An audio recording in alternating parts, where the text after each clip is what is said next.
Hello everybody, James here, Storytime with Dutch Mantell, episode 76. We're going to be running through our plugs right now, and then we're going to get straight into the meat of the business of talking about the news of the week, and also we've got some questions about WCW circa 1990 and 1991 as well. So let's do the plugs. First, we have books, 2 each for between us. Mine first, Dwayne "The Rock" Johnson, the People's Champion, the greatest... I see you pointing at your books, Dutch, but I'm doing mine first, damn it. I'm going to carry on with it. Dwayne "The Rock" Johnson, the People's Champion, the best book ever written on that particular fellow. And speaking of best books written on a particular fellow, Owen Hart, King of Pranks, what I wrote as well. 2 fine biographies in Owen Hart's case. Many pranks as well documented, and Dutch has 2 books as well, Tales from a Dirt Road and The World According to Dutch. 2 incredibly highly regarded and well-received books, semi-autobiographical and semi... how would you call it? Just basically other people's stories about the greatest and most interesting stories in the history of the business, and there's a part 3 coming at some point. And you still have a hat. Yes, I do have a hat. Hey, the largest bid I have on this hat so far, just to catch everybody up, is $101. So, and I'm gonna run it for 1 more week, and then I'm gonna let it go. And I'm gonna sign it right here, number 1 hat of the batch. Or I'll put something in there, and then I will sign it, and that will become a collector's item. The number 1 hat of all, limited edition. It is a limited edition. I won't have a lot of them.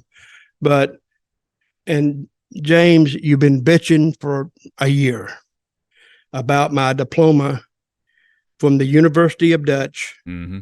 And here it is. I've made it for you. I just I don't have an address. And there it is.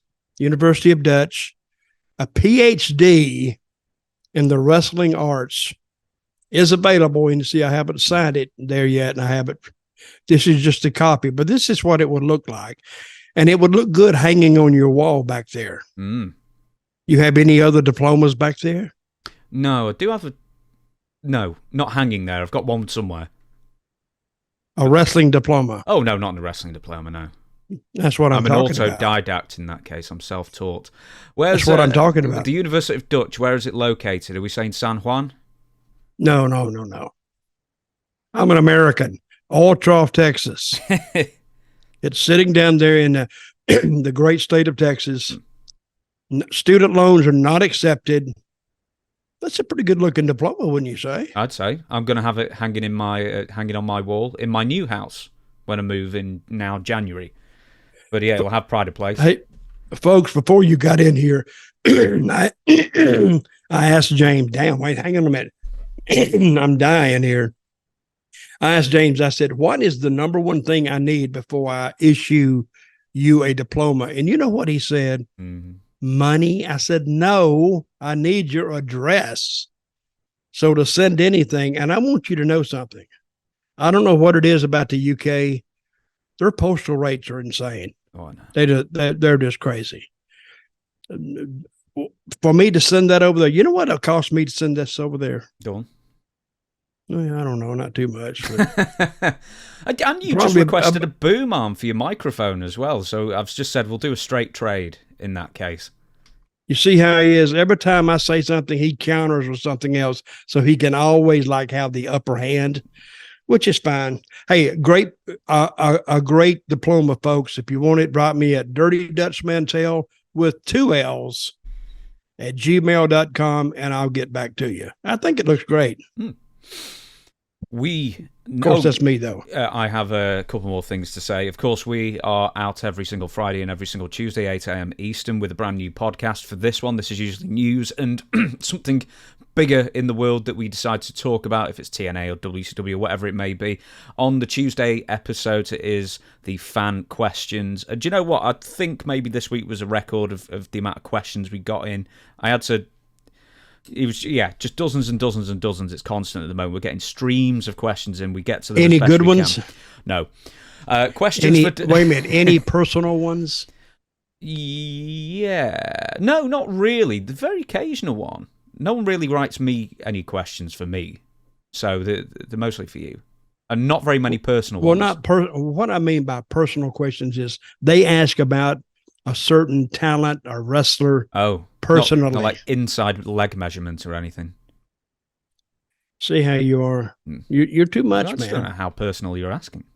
Well, and who knows? I could answer if you asked the right question. I would answer, but I mean, some of the, and there are a few things that I'm not going to let it out now, but I thought I would write you an email and say, hey, we need to talk about this. This is under the radar stuff that people really don't see online.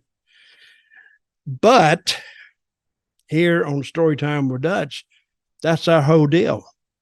We go underneath the surface, underneath. Of course, I'm not going to accuse anybody of anything, but you know what I thought one time? This would make a great, and have I covered this before? And I may have. I'll frantically wave my hands if you have. Show me that. Show me the sign. Oh, that's the Team America thing, I think. A serial killer that's a wrestler. We have. Well, we talked about that. And that was a good story. You've advanced that, and two, there has been one. No, there really hasn't been one. No, not a well-known one. No, not a well-known one. I'm talking about a well-known one. How well-known? What if it turned out that Bill Dundee was a serial killer at one point? But he couldn't have been because he worked the same place for a long time. I'm talking about a journeyman who would go to a territory for 3 months, then he'd leave, and then he'd go to another territory for 3 months. Butcher. I think he would kind of. I think he would kind of stand out. Tell you the truth, and he got too big to do that because, you know, to get him and a girl in the car, that would be squeezing it in. So he couldn't do that. But I'm saying an unknown guy. Now I'm talking to an author out there who needs a story, and how would they catch this guy? I wonder. Now this should have to be back in the 60s or the 70s, before the cameras there's a camera everywhere, before the cameras were prevalent everywhere. So I think it'd be a good book. I really do. For all you wrestling novelists out there, there's your idea for it as well. Just before I forget as well, Shane Douglas podcast, Shane Douglas Official on YouTube, and Franchise University with Shane Douglas on all podcast platforms, available every Tuesday. But I think in the new year, I'm probably going to shift it to Wednesday so it doesn't clash with this. But yeah, I have subscribed. Have you actually subscribed? Yes, I have, because I do. Listen, I do my duty. Look at my camera. Look, speaking of subscriptions, how could I have forgot? Do you remember last week we were saying, you know, we're really, really close to 100,000. Can we get there before we record this episode? Well, not only did we get to 100,000, we got to 101,000. I wish we'd made this push earlier, quite frankly. See? I tried to tell you, but no, you wouldn't listen. Folks, I told James, I said, I think we can get to 100,000. And he wasn't negative on it. He said, well, we may get there. I think you first said by Christmas. Yeah, I did. That's what you said. And here it is, the second week when we do this. Is this a current podcast here, James, or Very current, yes. Okay. We're in the second week of November, and we're already at 101,000. Really? Well, so that's good. You'll be getting your trophy in a few weeks. So how it works is they get in touch with you within like 2 weeks after the milestone, and then it'll take another couple of weeks to send it out, you know, the kind of thing. But it'll be hopefully with us both before Christmas. Okay, so we get two? We get one for free, and then one I've got to pay for. So how much is it? I'll tell you how much it is. $150 plus shipping. You got to be kidding me. Yeah, that's what it is. Yeah. After all the money we make YouTube, and they're going to charge us for they are skanking me for an extra award. The first one's free. The second What was that word? What was that word? Oh, skanking. They have skanked me. They're skanking me out for a spare one. See, these are the kind of words that I have to cut out of my vocabulary because it doesn't translate. No, we got it. That's fair enough. Right. Skanking. I mean, skank is a word in English too. Doesn't mean the same thing. No, I didn't. We kind of get it. We're not really that dumb over here. Last week, we said Jim Mitchell must be the first person to ever do cocaine on camera. Now, a few people wrote into us and said that is not the first instance of a wrestler being recorded doing the old sniff. So, there's actually video evidence of this, and I'm going to show it to you now, so bear with me 1 minute. Okay, so here is a video apparently backstage at the Great American Bash 1988 featuring Road Warrior Hawk. Let's go. Of August.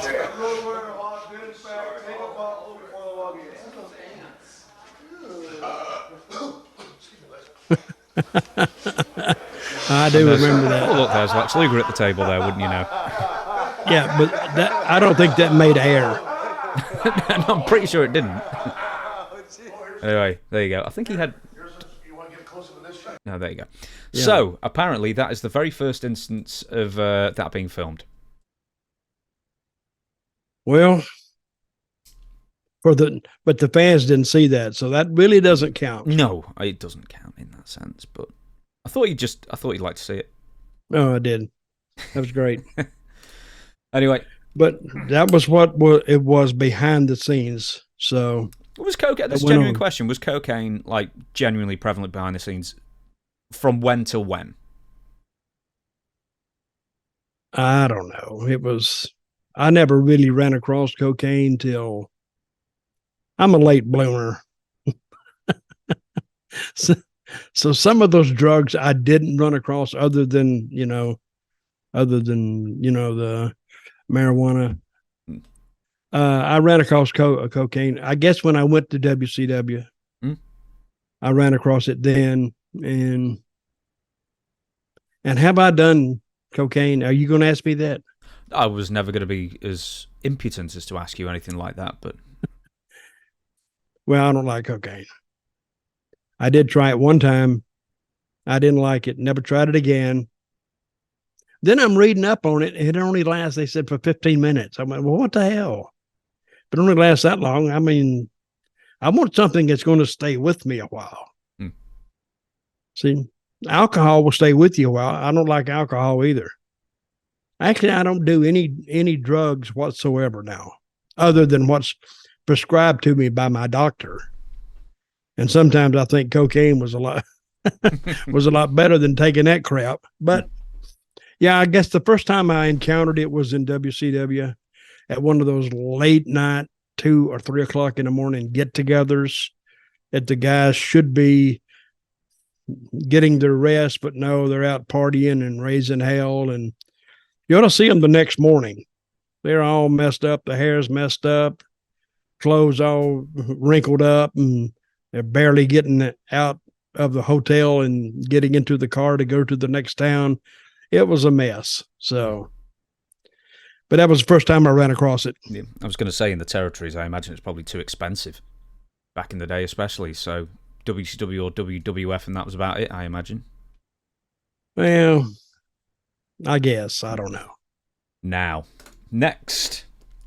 Why would you even ask me a question like that? What did I ask you? Oh, okay. Probably because I asked you to. No. Next one is, right, so our best performing video ever on the Storytime with Dutch Mantell YouTube channel was when Hulk Hogan went on Joe Rogan and started saying a lot of questionable stuff on Puerto Rico and Mysterious Man and stuff like that. A bunch of crap. Yep. So, The Rock is now keeping up the wrestlers going on the Joe Rogan show and coming up with a big old pile of bullshit. So, I've heard it. Did you watch the clip? Do you know what? Why don't we watch the clip as well so everybody knows what we're talking about? 1 minute. Right, so here is what Mr. Dwayne The Rock Johnson said about Pride. In 97, during that time, while I was still going out to LA and working out, we were crossing all the MMA guys. Pride just opened up in Japan. So I was seeing all these MMA guys going over to Pride. You remember that time, right? I think you might have been with UFC at that time, right? Yeah. And at that time, I was making $150,000 wrestling 235 days a year. So do the math of that and how much you're making per match. We start hearing, hey, these guys over in Pride are making 250, 350, 500. And I thought then, well, fuck, I don't think I'm going to make it in WWE. People are booing me out of the arenas. Apologies, everyone. Dwayne's got a potty mouth in this as well. Fucking smile. I don't want to fucking smile. It's Is not that who a I what? am. Got a potty mouth. I start talking to Ken Shamrock at that time, who was wrestling with us. I run into Mark Kerr. I start talking to him. He told me a little bit about Pride, and I have this idea in my head. Well, maybe I should train to MMA and go to Pride and make money, real money, and then I don't have to smile. I'm sure I'm going to get fucked up over there and then knock one of my lungs loose, but maybe I could do something. Okay, so. What a potty mouth. So ask me a question. Well, I'm going to tell you four things. Apart from the fact that, okay, so he's talking about 1997. Joe Rogan wasn't with UFC either, apart from maybe one appearance. I don't think he went to UFC until like the early 2000s as a commentator, so even Joe Rogan's not fully truthful there. But The Rock is claiming that he was considering going to Pride. And the first event took place for Pride in October 1997. This is when The Rock has already turned heel, his character is gaining huge traction, and he doesn't have to quote-unquote smile. Secondly, Fedor Emelianenko, he mentioned his first Pride fight wasn't until 2002. And then Ken Shamrock's first Pride fight wasn't until 2000. And if you think that The Rock has got his timelines mixed up slightly, I mean, he can't have, because, he was going out and doing the smiling thing. He turned bad guy in August 1997.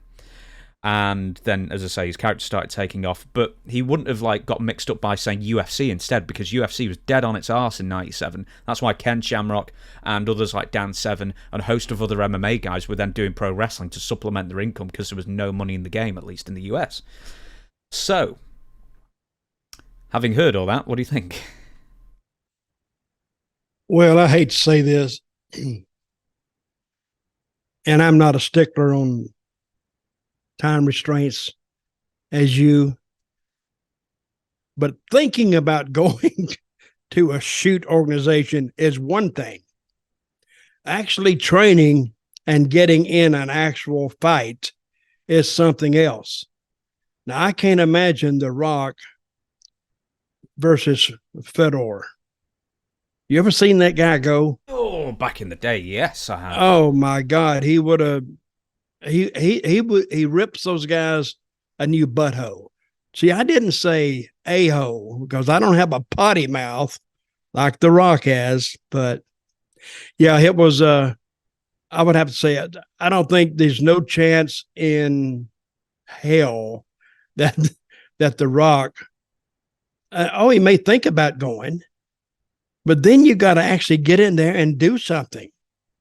And I don't think he would make it. I just don't. Now, he made $150,000 for how many dates? Oh, he was claiming, what was he on the, was he saying 230 dates or something? Or maybe he meant on the road 230 days. Hey, guys, years ago in this business, we made a hell of a lot less than that for more dates. I mean, and they wonder why guys got on drugs. Because, hell, you had to do something. You wasn't making any money. And somebody says, well, if you wasn't making any money, why did you stay in it? Because it kept me from having to get a regular job, really. Because then I would have to get up and go to the job and actually do something with somebody standing over my shoulder. And I've never been I never did my best work in anything with somebody standing over my shoulder.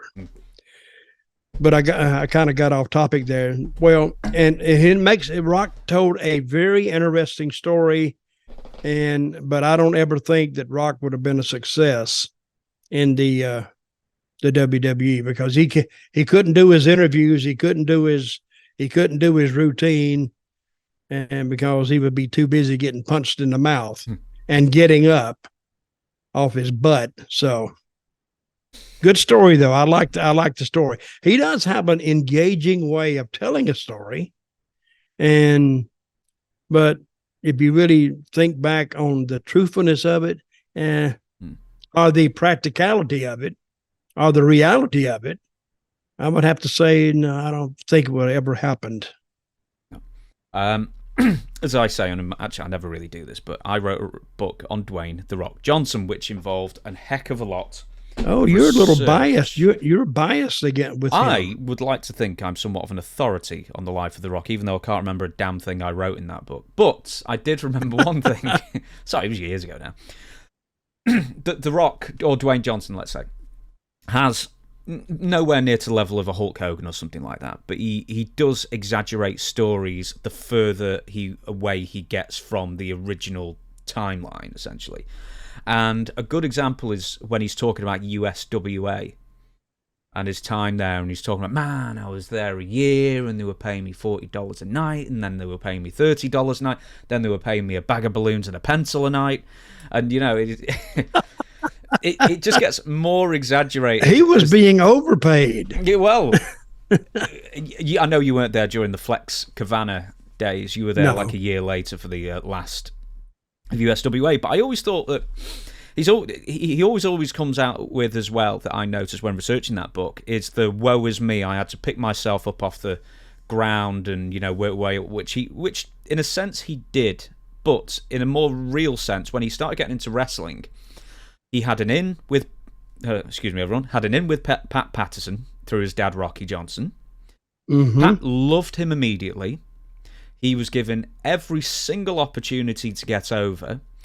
I can't prove this, but I've got a feeling that when he was in USWA, I imagine the WWF would have also put him on a retainer as well for like a weekly amount just to get him through. So he's probably one of the best paid people in USWA. Well, wait a minute. Was he signed to WWF at the time or no? I think he was, yeah. So, as I say, I don't think so. I really don't think so. What they did with Edge, Adam Copeland, at the time was they paid him a retainer to basically retain his services, but they said, go on the indies. When we're ready for you, we'll call you. So I imagine they probably did a similar thing with Dwayne, paid him a bit, and then USWA paid him, the minimum $40 a night as well. So that is my contention. But the biggest thing is, what I'm trying to get at here, is that this is how privileged and how much more sway he had with the company than anyone else of his age and experience, is that after a few months in USWA, he called J.J. Dillon, who was still Vice President of Talent Relations at the time, and said, I don't want to be here anymore. So what they did was, they went, okay, and then they made him, they moved into Connecticut, and then they had Dr. Tom Pritchard train him, and Mark Henry and Akim Albrecht, and then further on more. But imagine if that was someone like Chris Candido in the same thing, and he rang up and went, JJ, I've had enough of this place here. Can you do something about it? JJ would be like, okay, well, you're fired then. Or we'll never see, you know what I mean? Well, yeah, he got treated a little bit differently, but not necessarily who his father was, because they saw something in him. Well, it got him a foot in the door. And he was, if you want to compare him to Chris, he was like 4 or 5 inches taller, outweighed him by 60 pounds or 70 pounds, a bigger guy.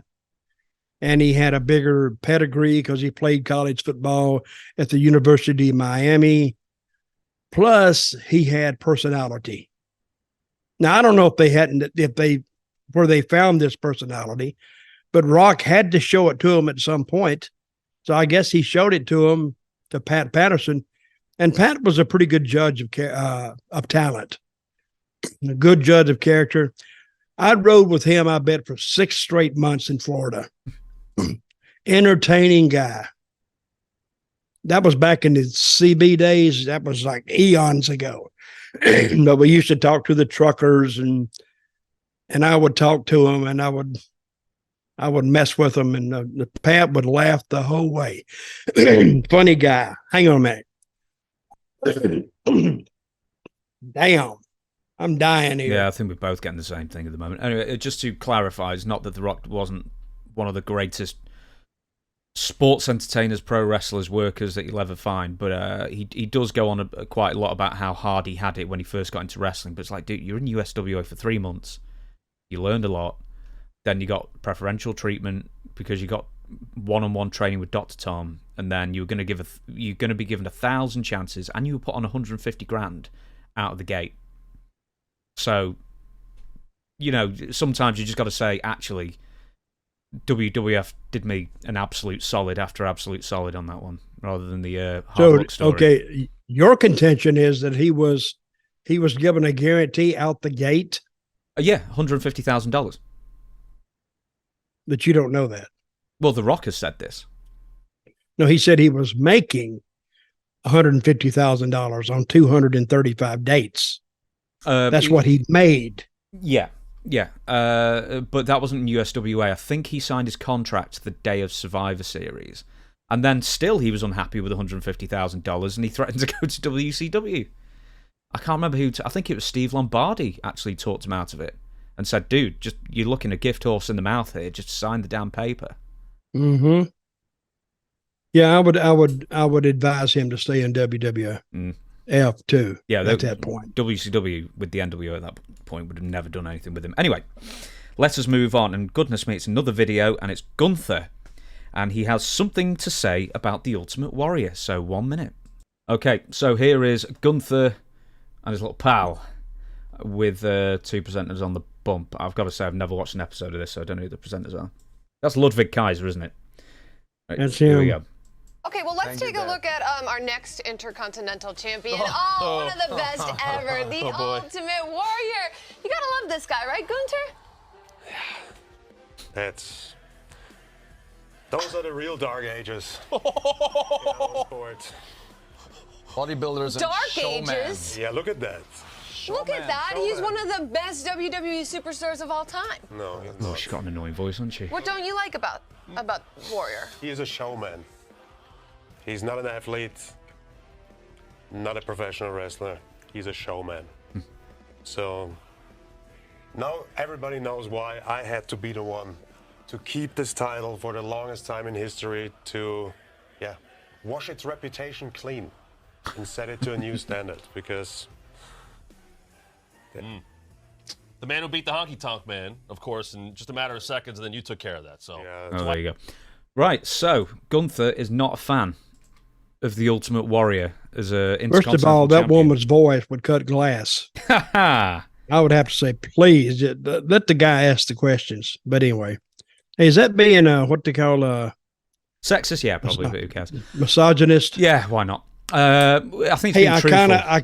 I kind of agree with Gunther because Ultimate Warrior matches, and hey, I met the guy when he first started, but he never got much better. Really. I have a picture of me with Sting and the Ultimate Warrior back before they were Sting and the Ultimate Warrior. You're doing that. You're doing the thumbs. I've seen the photo. You're doing the thumbs backward thing on him. Oh, yeah, I'm doing like this, like what that meant was, please take them out of the picture, and I just have a picture of me. But he didn't like wrestling. He was the most he's miserable. He was just miserable the whole time. He looked miserable. You say, how you doing? He's always grumbling. So you imagine the guy, if he was like 60 or 70 years old, he would be that old grouch that lives down the street who's never happy with anything. But the thing about Ultimate Warrior is his whole deal was his entrance, shaking the ropes, getting there, shaking his head, and, making the comeback, and people, but they were trained. They trained, people want to know how they train monkeys. Well, go watch a Ultimate Warrior match and watch the people. They were trained like that, and they react exactly how they're trained. No, and I have to agree with Gunther. He's not a wrestler. He is a showman. He's a performer, but actually a short time showman. None of his matches went more than 10 to 12 minutes, and that's a stretch because at that time he would be blown up, breathing heavy because his cardio wasn't good. How old was he when he died? Ooh, somewhere in his 50s. Just because we'll always get someone saying, well, actually, at WrestleMania 70, he did a few matches over 12 minutes. We know that, but for the most part, they were under 10-minute affairs. Yeah, he was in and he was out, which worked for him because if you saw him work more, he'd expose himself. Vince knew that. So when he got exposed, that was it's all over. He was 54, by the way, when he died. I was at WrestleMania 29. I think that's when it was. And I'm sitting in the audience when he came out and he accepted the award or whatever they gave him. Like you can tell how much attention I was paying to the proceedings. And he actually mentioned me in his speech. I think because he looked at me out there and I'm going like this. Maybe I prompted him, say something about me, you moron. But he did mention me because I think he liked me, but he never told me that. So I don't know. And then 2 days later, I think he was on Raw, wasn't he? And then he fell over? Yeah, no. One day, he didn't fall over at Raw. By the way, it was WrestleMania 30 in New Orleans, not 29. But, okay. People. Well, you saying I'm getting my dates mixed up? I know. People, are you calling me equal to The Rock? Hey, I can't remember shit. Really. Listen, I'd like to see you in Pride. Yeah. Hey, I need to tell that story. I'm taking it now. I'm stealing that story and I'm telling that thing. Yeah. Pride came after me and wanted me to get in there. Yeah, shit. You couldn't melt and pour me in a UFC or a Pride ring. Hell no. I'd be dripping off everywhere, but I'd be hanging on. You couldn't drop me in that ring. With Gunther's criticism, he says he's a showman, he's not a wrestler. I mean, you said the same thing, but the fact, maybe not as WWF champion, but as Intercontinental champion, he was certainly a great semi-main event attraction to sort of bolster Hulk Hogan. So, people weren't turning their backs on Warrior when he was the IC champion, definitely. He was one of the more successful ones as far as business is concerned. Oh, he was over. I'm not saying that he was not over. There's two things you can judge a talent on. As a fan, do you like the guy? Do you accept him? And if you accept him, you buy a ticket and you cheer for him, and that's how the WWE judges or WWF judges anybody to be successful if they produce. So if they produce ticket sales and merchandise sales, they're a success. So you're going to push this guy, which brings me to another point. The women's pro basketball league in the USA, they're complaining and bitching that they don't make LeBron money. They don't make the money that the guys make. Well, there's a reason for that, because the NBA is not supported by anybody else but themselves. But the WNBA is supported by the NBA because they don't draw. You may have a few teams doing okay, but as a league, no, they don't really draw. I've got a stat for you. I think I'm roughly right here. Is that this was an argument in maybe Australia recently with women's football, and say we do the same job as the men. We should get paid equally. And someone pointed out that women's football, as popular as it is comparatively to any other time in the history of women's football, draws about 6% of the men's game as far as revenue. Yeah. So how about you get paid proportionally to what you're drawing? Okay, let me ask you this. What do they draw if you put them on TV? Now, the English women's football, I think the England women won the tournament, did really well on TV, quite surprising. And they were saying, hey, we packed out the stadium, but then they also forget to mention that the tickets were a heck of a lot cheaper, and you know what I mean? It's that kind of thing as well. But, I mean, they did actually pack out quite a lot of stadiums, maybe not too many sellouts, but, yeah, the actual viewership on TV was very high for the last few games. But what if they'd had Ultimate Warrior? On the women's team? Hey, that would be a good gimmick. Bring the Warrior out during a football game. Well, he'd be blown up in 2 minutes, and they'd have to sub him off, I guess. But the sad part about WrestleMania 30 in New Orleans is when did he die? On the Monday Raw? The day after the Tuesday. He was in the car park. He was in the car park, and he just keeled over. Killed over at 54 or whatever he was. So, but let me tell you a feeling I had when I'm sitting out there in the audience and watching his speech. He was sweating. And I'm thinking, wow, something is a little bit wrong with him, because I had a feeling that, of course, I didn't have a feeling he was going to die, but I had a feeling that something was wrong and something was going to happen to him. And I hated that. I heard later that he had died, but that's life. So, yep. So, but folks, listen, a prime example of a man who worked out all his life, and then really past his prime, but he looked great and he ate great, but which makes me believe that I'm going to eat whatever I want, because I'm going to end up dead, same as Ultimate Warrior. So I'm going to enjoy myself while I'm here. And, you know, you go to the gym, you see the Warrior, you know, if you're going to push a weight, you go, don't do it. If you're going to strain that much to get it, quit. Just stop. So I actually stopped. I don't do any of that stuff anymore, any of that strenuous stuff.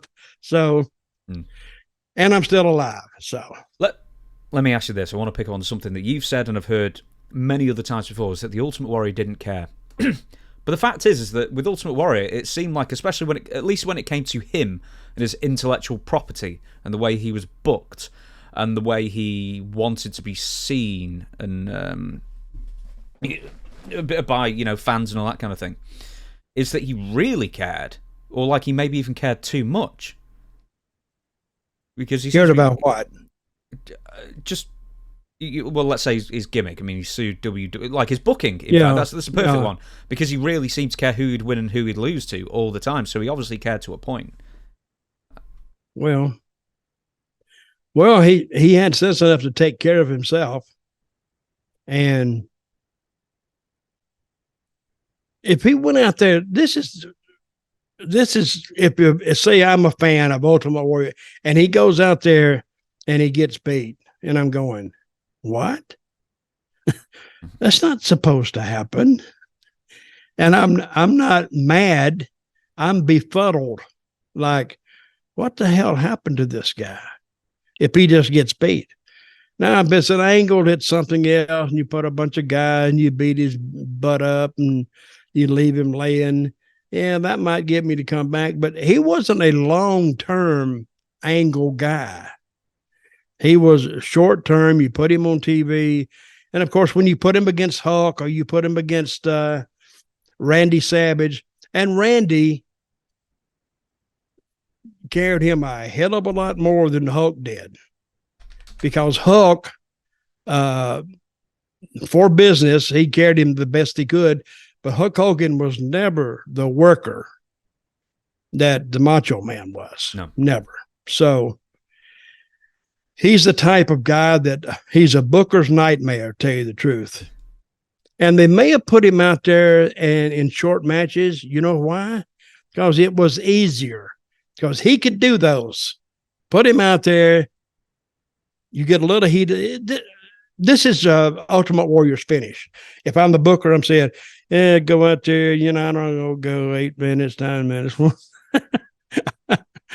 And, whatever, and get a little heat on him, and he makes a comeback, and let's go home.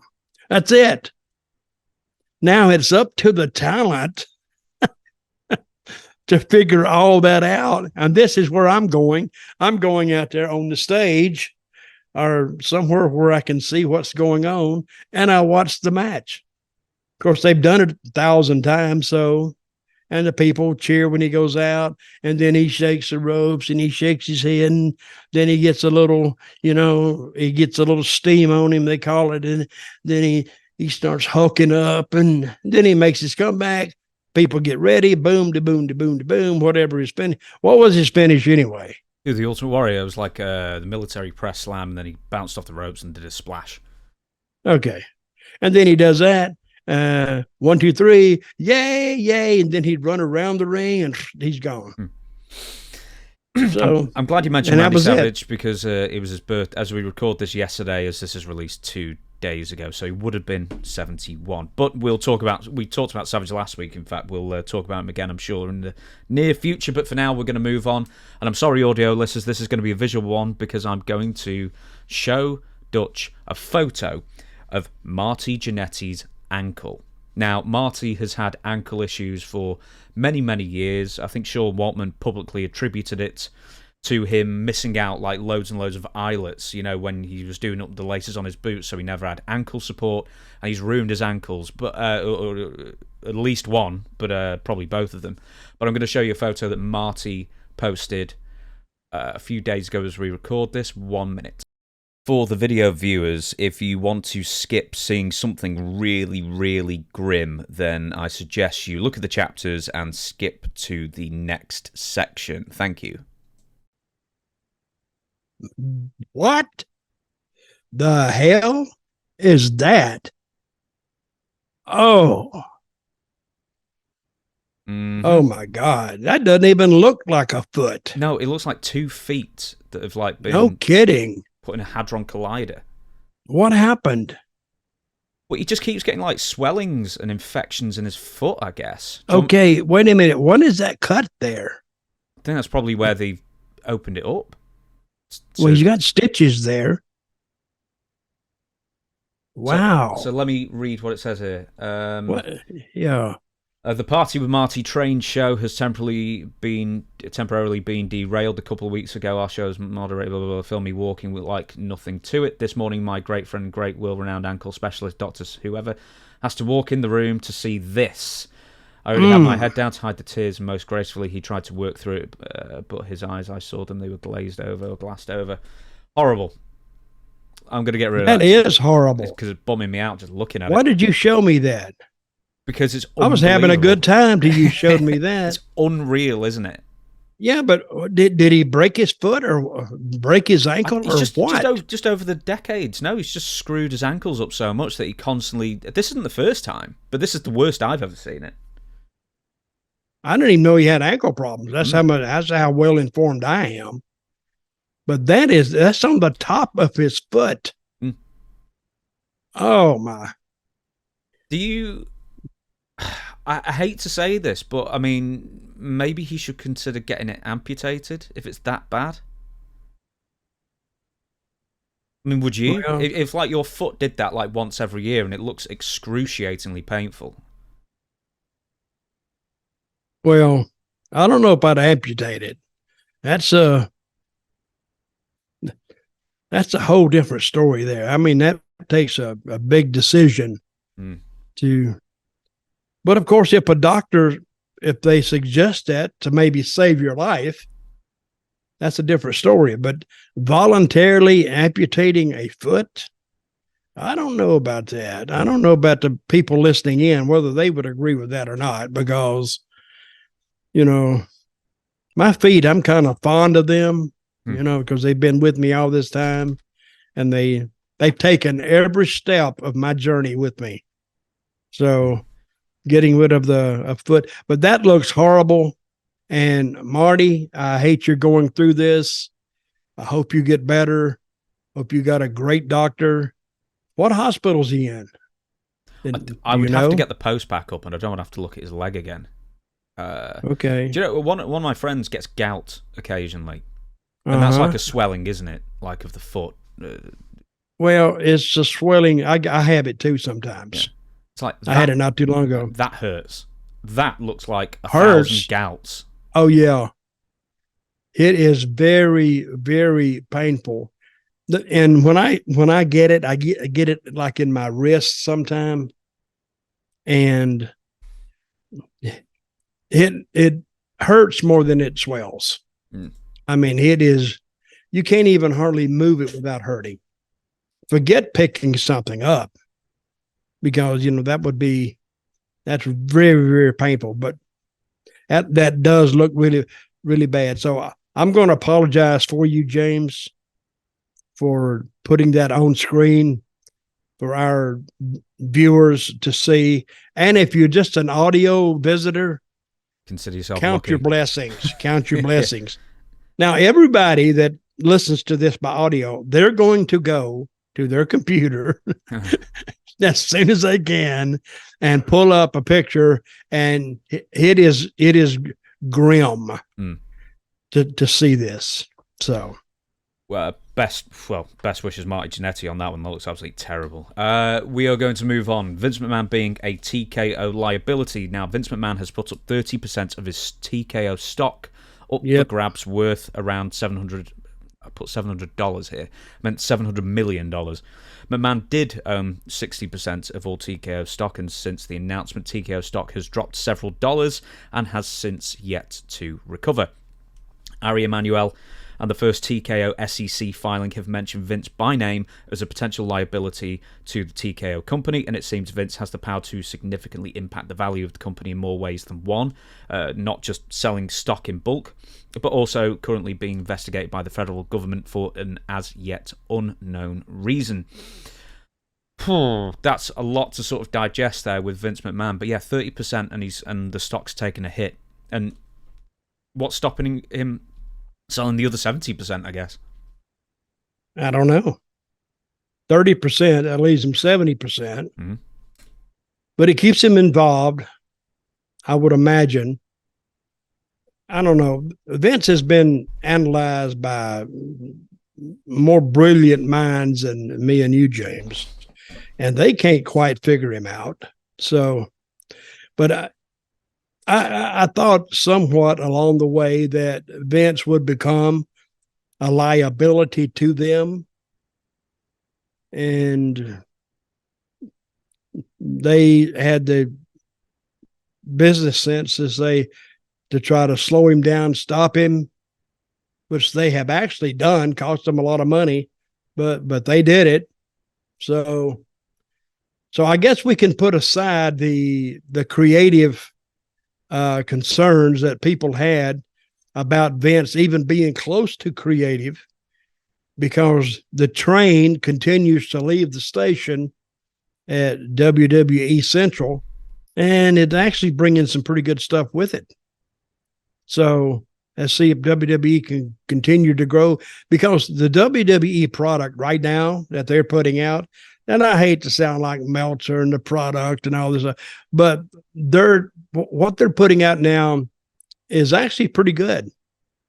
You can sit back and watch it, and I can see some parts of it that resemble when WWE was in its heyday. And this may be heyday number 2, because their stuff is good. A lot of talent is over, and you can actually watch it. You know, wrestling was like a secret treasure that people used to watch wrestling. They didn't want anybody else to know that they watched wrestling, because if they brought it up in company and, say something about wrestling, the result was, oh, you watch wrestling? Oh my. And people kind of look down on you, but now you can actually watch it with somebody who's might be a critic, because the stigma is gone. Now it's out of the bottle. The genie's out of the bottle. Yeah, it's scripted. And I always hated the word fake because it's not fake. It may be been pre-planned or pre-arranged, but it's not fake. Because tell that to a ring floor. That's hard as hell. It hurts. But you can actually watch it with a friend who's was a critic before, and they enjoy it because it's entertaining now. And that's what it was meant to be anyway. So anyway, about TKO, Vince, good luck to you. Vince was always good to me. He didn't overpay me. He don't overpay nobody, but Vince always, I think Vince had respect for me because of longevity, because I was in the game a long time. And I think that's what got me there in the first place. And that's probably what kept me there for a while. With Vince McMahon still being associated with the company now in November 2023, is it overall a good or bad thing to have Vince McMahon associated with WWE now? The TV rights have been mostly settled. I think it's a moot point. I think because I don't think he helps it, but he doesn't hurt it. Now let me ask you something, James. You are a harvester of English. A moot point or a mute point. How do you spell moot? M-O-O-T is moot, not mute. Okay, so it's a M-O-O-T point, moot. Mm-hmm. Well, what's that mean? It doesn't matter. It does matter. No, I'm saying moot point means it doesn't matter. Oh, I thought that. I thought that was your answer. No. It doesn't matter what it means. I was channeling The Rock there. But you could use M-U-T-E, like it's a point that doesn't even need to be expounded on, talked about. So anybody out, I mean, this is just an off point, but this is how James and I talk. So yeah. Okay, go ahead. Next one. Brandon Thurston has said AEW cannot be profitable at this time. So, AEW? Yes. So I got to hear this. Okay, so this is the write-up from SEScoops.com. It's estimated AEW gets somewhere around $50 to $70 million a year in TV rights fees. Forbes valued the company at around $1 billion earlier this year. I'm not quite sure how, but apparently that's what they came out with, which was the number many had in mind for an extension with Warner Brothers Discovery. So maybe it's $1 billion if they get all these TV rights fees. That extension hasn't happened yet. Sources have said Khan and Warner Discovery haven't come to an agreement on streaming AEW's content library, which now includes years of Ring of Honor content featuring early matches of many of the top names in AEW and WWE. Brandon Thurston said, I think Tony is incredibly committed to WBD, Warner Brothers Discovery, He's insanely loyal. I asked him recently if Fox was now a possibility for AEW with SmackDown leaving. He would only talk about Warner Discovery and how much he loves being partners there. I'm confident AEW aren't profitable now. They need to make $200 million a year in media rights to get profitability. They'll get some increase. They could get triple what they're getting now. It's not unreasonable. But he's going to continue to run the company and do what he's doing whether it's profitable or not. If I'm Warner Discovery, I'm waiting to see where the NBA rights are going to land. Maybe that influences how I should schedule AEW. As for why they aren't on streaming already, it doesn't make sense to me. At least have next day rights on Max. Maybe they're waiting until Collision can deliver ratings. Maybe it will turn into Rampage where it falls off in interest after a while. Thurston said Khan had all but confirmed that Warner Discovery did own a portion of AEW on one of their recent conference calls. Now, the big thing is where AEW are wasting money. Some thought the company needed a TV deal of around $500 million in total to get the annual revenue they needed, which is the number most in AEW have talked about as far as a TV deal. Others said the company has a lot of room to move as far as cutting costs. If it comes to that, one source said they hoped it wouldn't come to that, but said that the roster is massive and paid well and has more wrestlers than they need, though Khan has shown no interest in cutting talent on a mass scale. There's Ring of Honor, which is airing weekly on Honor Club without a TV deal, which could potentially end up on a WBD network, or could be slashed if need be. Another source said there were many areas they could cut costs in the company and get close profitability-wise.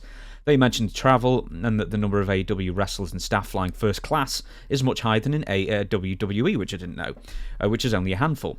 It should be noted that AEW Collision, with no major competition and absolutely no WWE PLE airing the same day to blame things on, did 396,000, which is the lowest viewership the show has ever done without WWE airing the same day, as well as the 5th lowest rating ever. And to add more context, Rampage did 322,000 for their live show this past Friday. So apologies, Dutch. I bored you to tears there with a lot of reading. You have put our audience to sleep. Yeah, I should have stopped. Wait a minute. I got one thing to say. I heard all that, but it was the first class tickets for the talent in the AEW. How many can fly first class anyway? Because first class is not that big. I don't think even on the Yokozuna size people there. Yeah, but what I'm saying, sometimes they only have like 10 seats up there. Yeah. Oh, they got more than that, maybe 20, but they got a whole crew to fly, unless they take different airlines. I don't know. I have no idea. But it's apparent now that Tony Khan doesn't care if he loses money. He doesn't care. He's got money. So he's going to ride this out. And boy, if I was a talent in AEW, I would ride it till the horse fell. Because if he's not complaining about spending money, then who cares? I think it's a great thing for the talent because he doesn't even care if they're reducing anything, because the ratings are going down.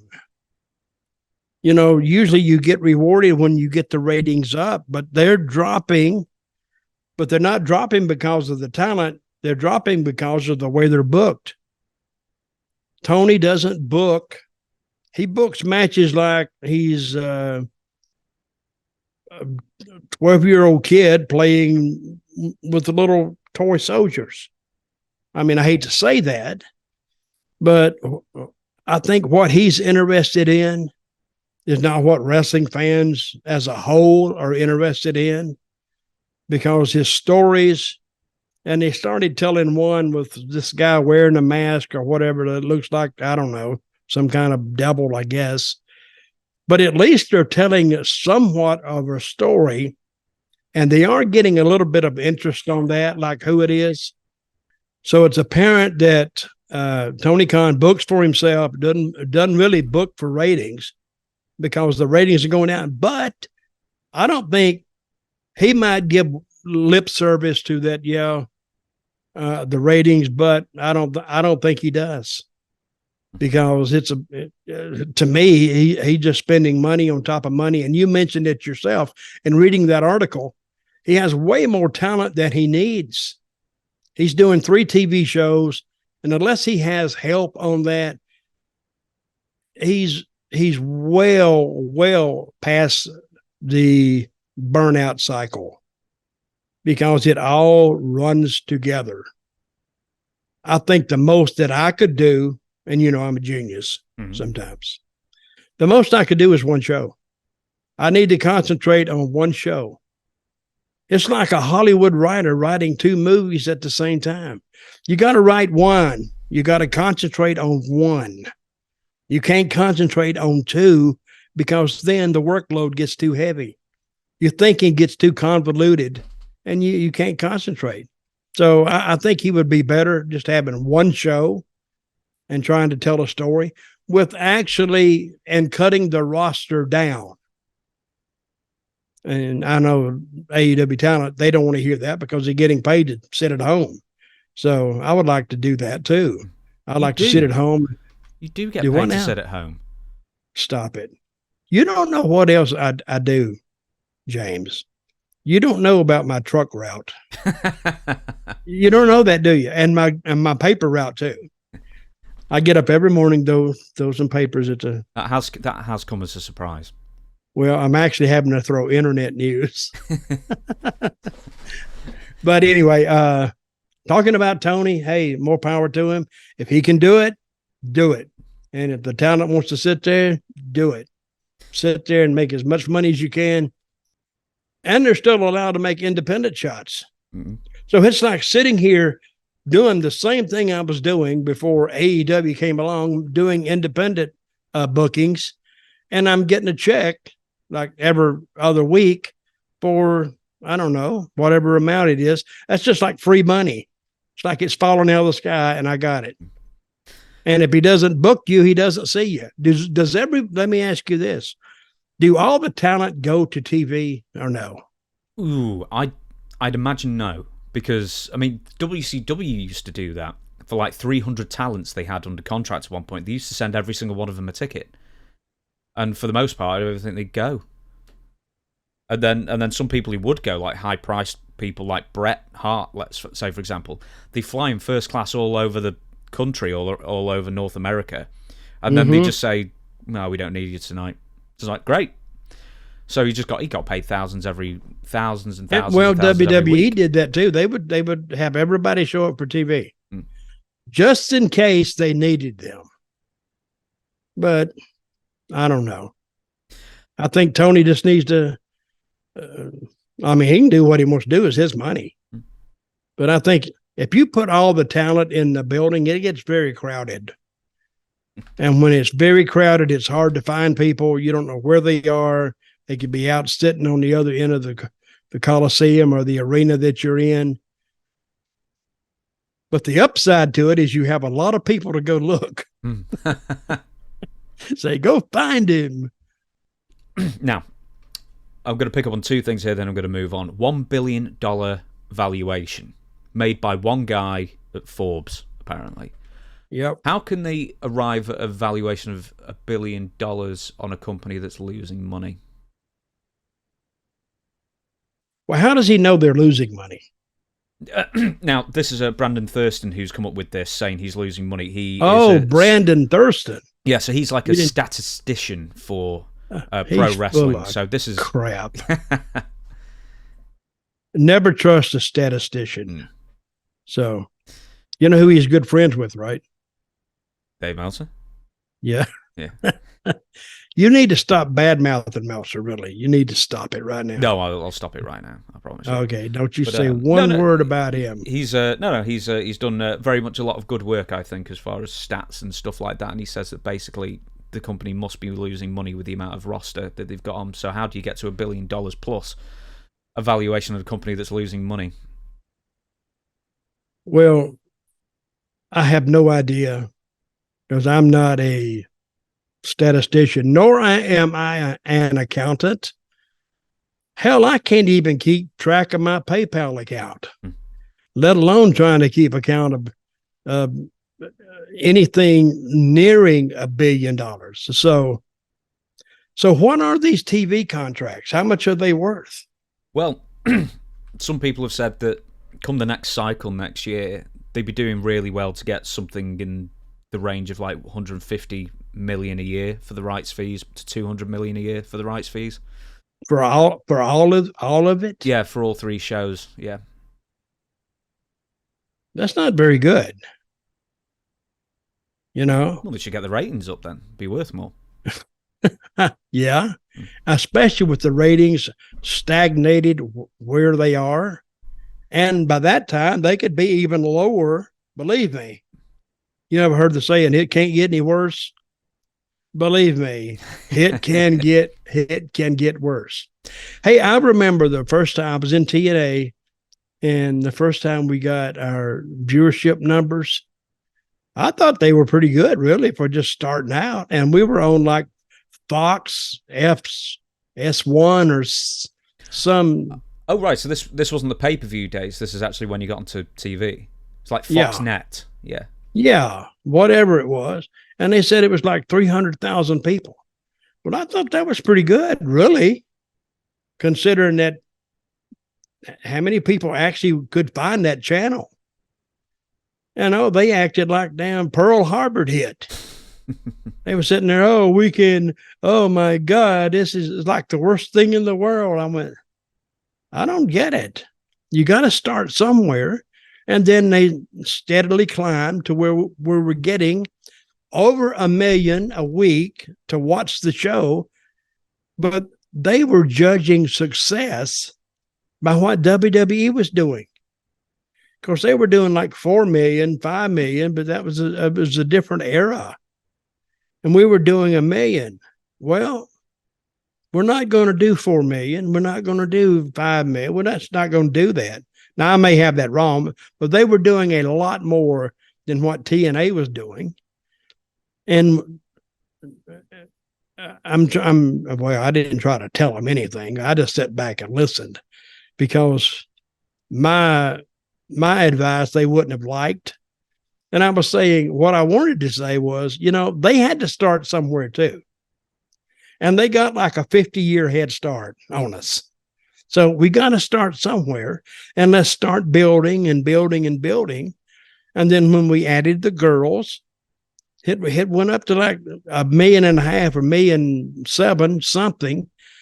But at least we were getting there, but they still weren't happy with the ratings. And I'm saying, I don't know.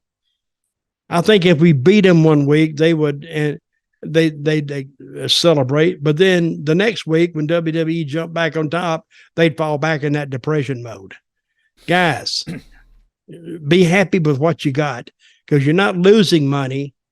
I mean, they weren't paying like 160 wrestlers, our talents. They weren't paying that.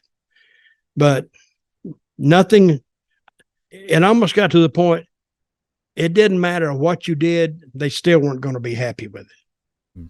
So, but it actually did, to my knowledge, it actually did pretty good.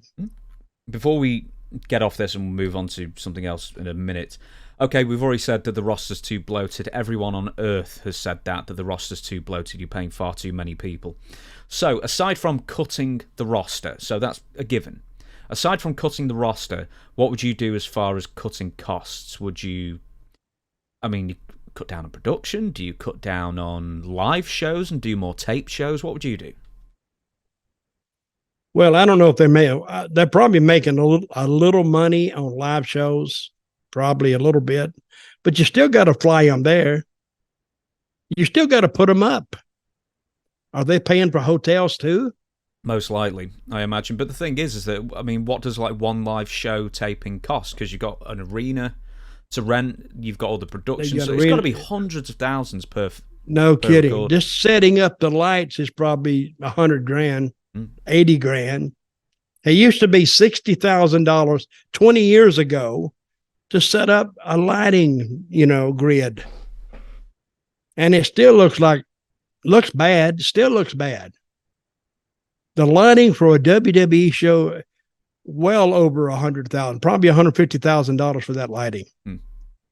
Maybe seriously now, their backstage lighting looks like an 8th grade taping, whatever. They need to light that up a little bit, because lighting is everything on a TV show. If it looks dark in the background, it looks so amateurish. Is that the right word, amateurish? Amateurish, yeah. Okay, but you're adding expense there. Where would you cut it? Where would I cut expenses? Well, these buildings, I'd go to smaller buildings, tell you the truth. Not only to cut expenses, I would add to the image, because then it can be, if you're going to draw a half a house in a big arena, that would fill up a small arena. And it's more enclosed. The sound is better. And that's not going to save them that much, but it will save them money. And if they're paying all these tickets, paying the hotels, I don't know if they're paying the hotels or not. That's where the expense is. Cut your cards down. And I would cut the talent out. I hate to say that, but businesses have to cut talent to save money. They have to cut employees. It's a fact of business. So I think there's a lot of things they can cut. I don't know. That's why I'm not there. We will move on. I was going to ask something about maybe if I was there, they said, "Well, Dutch, one thing we could cut is your salary, because all you're doing is bitching and moaning about wouldn't need to cut other stuff." No, I said, "Whoa." I said, "Whoa." Yeah, I would be doing it for free. Yes, I'm used to that. Young Bucks will probably skip because we just don't have time. Who was the AEW Devil? Now the Young Bucks, they watch this show. No, they don't. You calling me a liar? Yes. Where's the proof? I want the proof. They emailed me.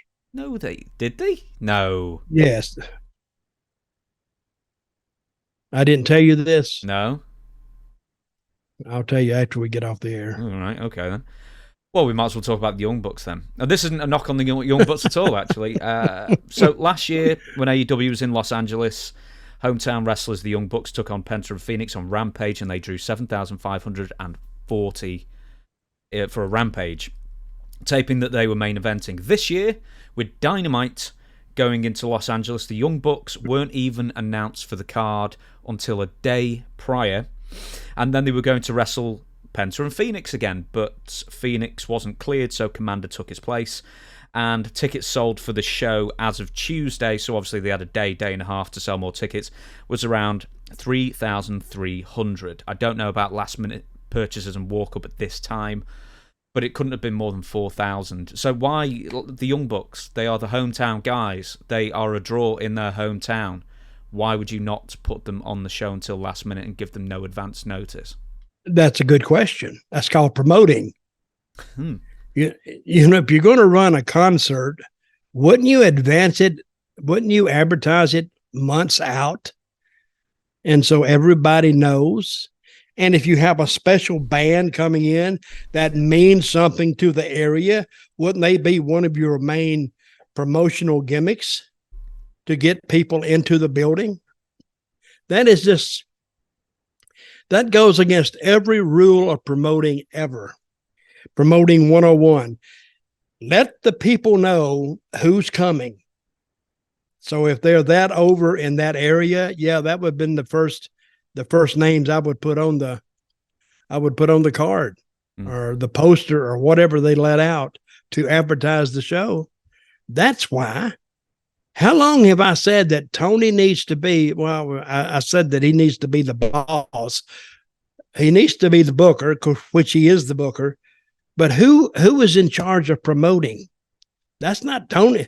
That's not really Tony's job, is it? Well, he's the booker, so he should be booking in advance who's going to be on these cards, and then someone needs to promote that beyond social media if they do at all. So you're saying that they just put them on the card because Tony just added them? Well, do you know, this actually might go to, I don't know if this is a Brian Alvarez thing, weirdly. He said on Tuesday, hey, actually the same thing that I'm saying now, like the Young Bucks in the hometown, you've not got them on the show.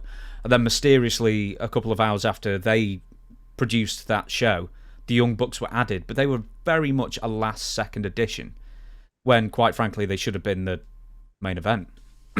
Okay, let me ask you about the Young Bucks. What else do they do in AEW? So do they work in the office too? They re-signed as executive vice presidents of the company. And what's that mean, though? Great question. I don't know. I don't know. I mean, probably assist with some booking. But honestly, I don't think that's ever been clarified.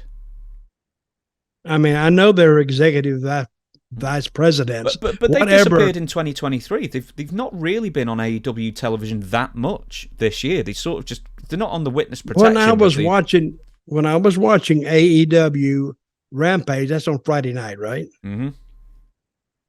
I very seldom saw the Young Bucks. And I'm probably more familiar with their independent stuff than I am their AEW stuff. Did you book them in TNA when they were Generation Me before you left? Because I think they were in 2009. No. Okay. Well, I may have, but again, they would show up if you look at them, if I saw them now and I was working for WWE and they wanted to come in, I would have to give them a hard no, because they don't look like the talent that WWE is looking for.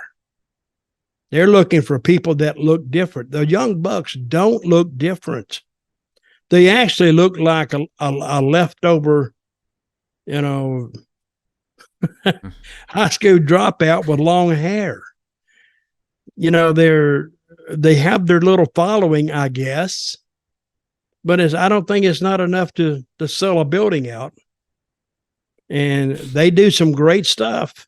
Hey, do you know, in all fairness to them, between them and Kenny Omega, they really did huge business in Japan in the mid-2010s. They really did. And they did big business in Ring of Honor when that brief period when Ring of Honor was actually semi-popular and becoming a sort of like before AEW, sort of becoming a rival. What they do in Ring of Honor? I don't know. They're just there, main eventing and actually selling tickets. What they do there? What do you mean they did great business? What's that mean? No, they were just sort of booked as stars, and they attracted a lot of fans. Did they produce ratings? It's tough to say producing ratings when Ring of Honor was on such a lowly rated station in the first place. So that statement you made is they really did well. Their matches maybe look good, but did it increase the viewership? You don't know. Because they didn't have ratings, right? If they did, they were very, very low. They were on some really low thing. I don't know. What do you want?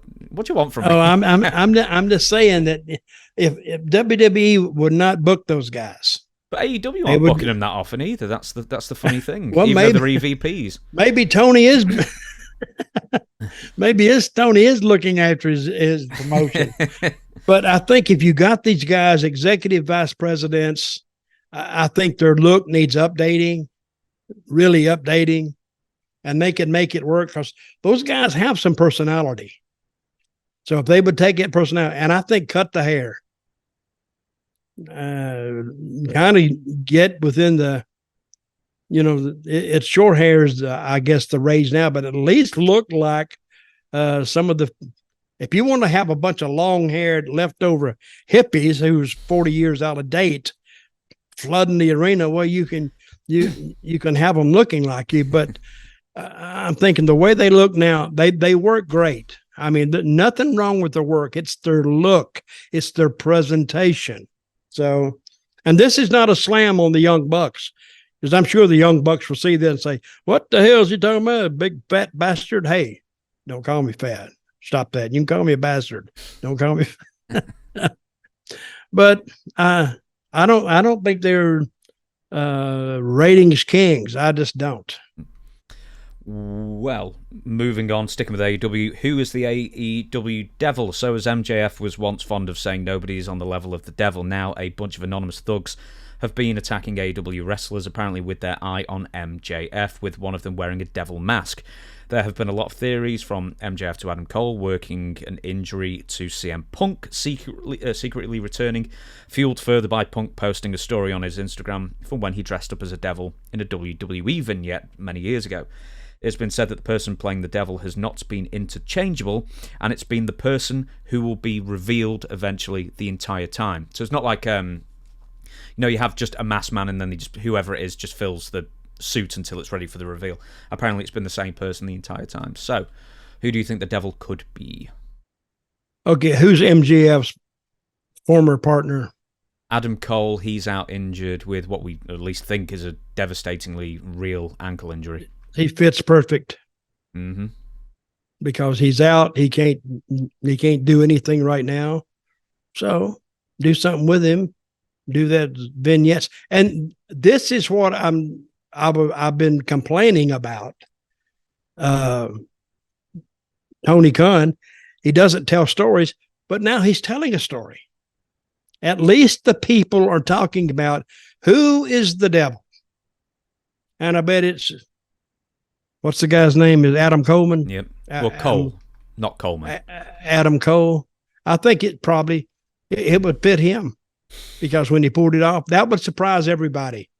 If he's pretending to be a friend and all of a sudden he turns out and no, he was the devil the whole time.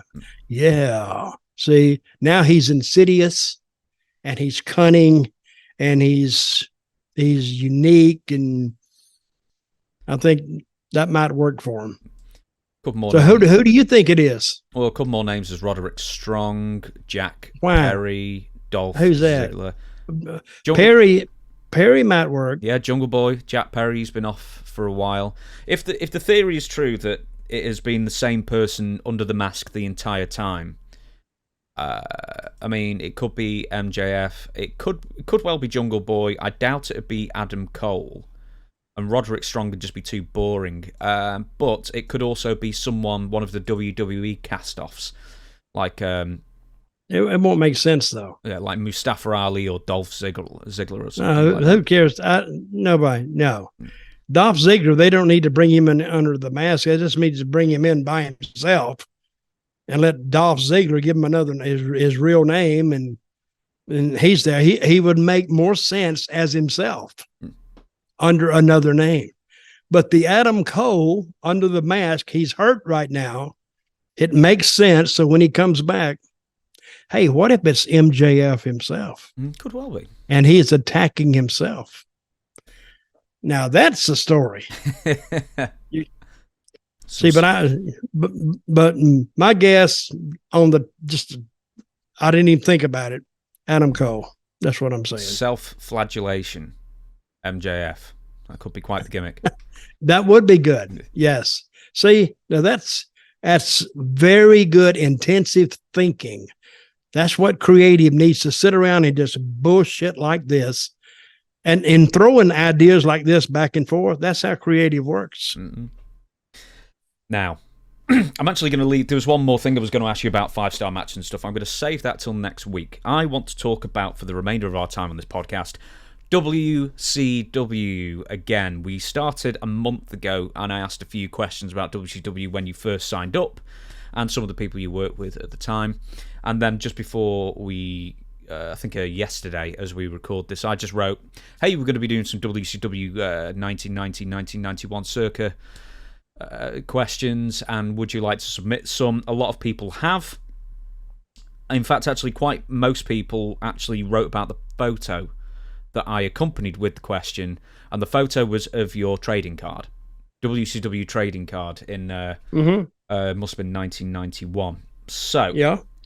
I think we can't really move on with WCW without talking about the trading cards first. So I think, how many were there? I think I may have seen 3 with you on. I think I had about 6. They must have made 1 million of them. Seriously. Because they just show up everywhere. They're not like, I have one card that was made by a writer. He just took it off a picture, but they were only like 1,000 of those made, or 2,000. And those are kind of valuable because not a lot made. These WCW cards, they just flooded the market. People actually send me cards that, well, you may want this and you may want that. And I got wait a minute. I think I got but I'm looking, they're usually within hand's reach, but I probably got 100, 200 just in a little package that sometimes, say when people order my book, sometimes if they've been really, really patient, I sometimes sign a card and ship it to them because of their, easy to deal with. So, but it's not like I'm going to run out. I mean, I could run out, but I only got a couple of hundred, but if you got a couple of hundred trading cards of yourself, that means they had to make I had to make at least 100,000.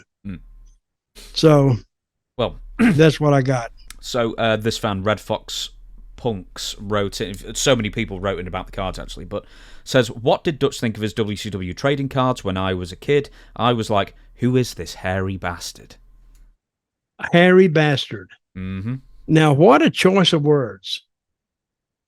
Wait a minute. I think that's a little bit of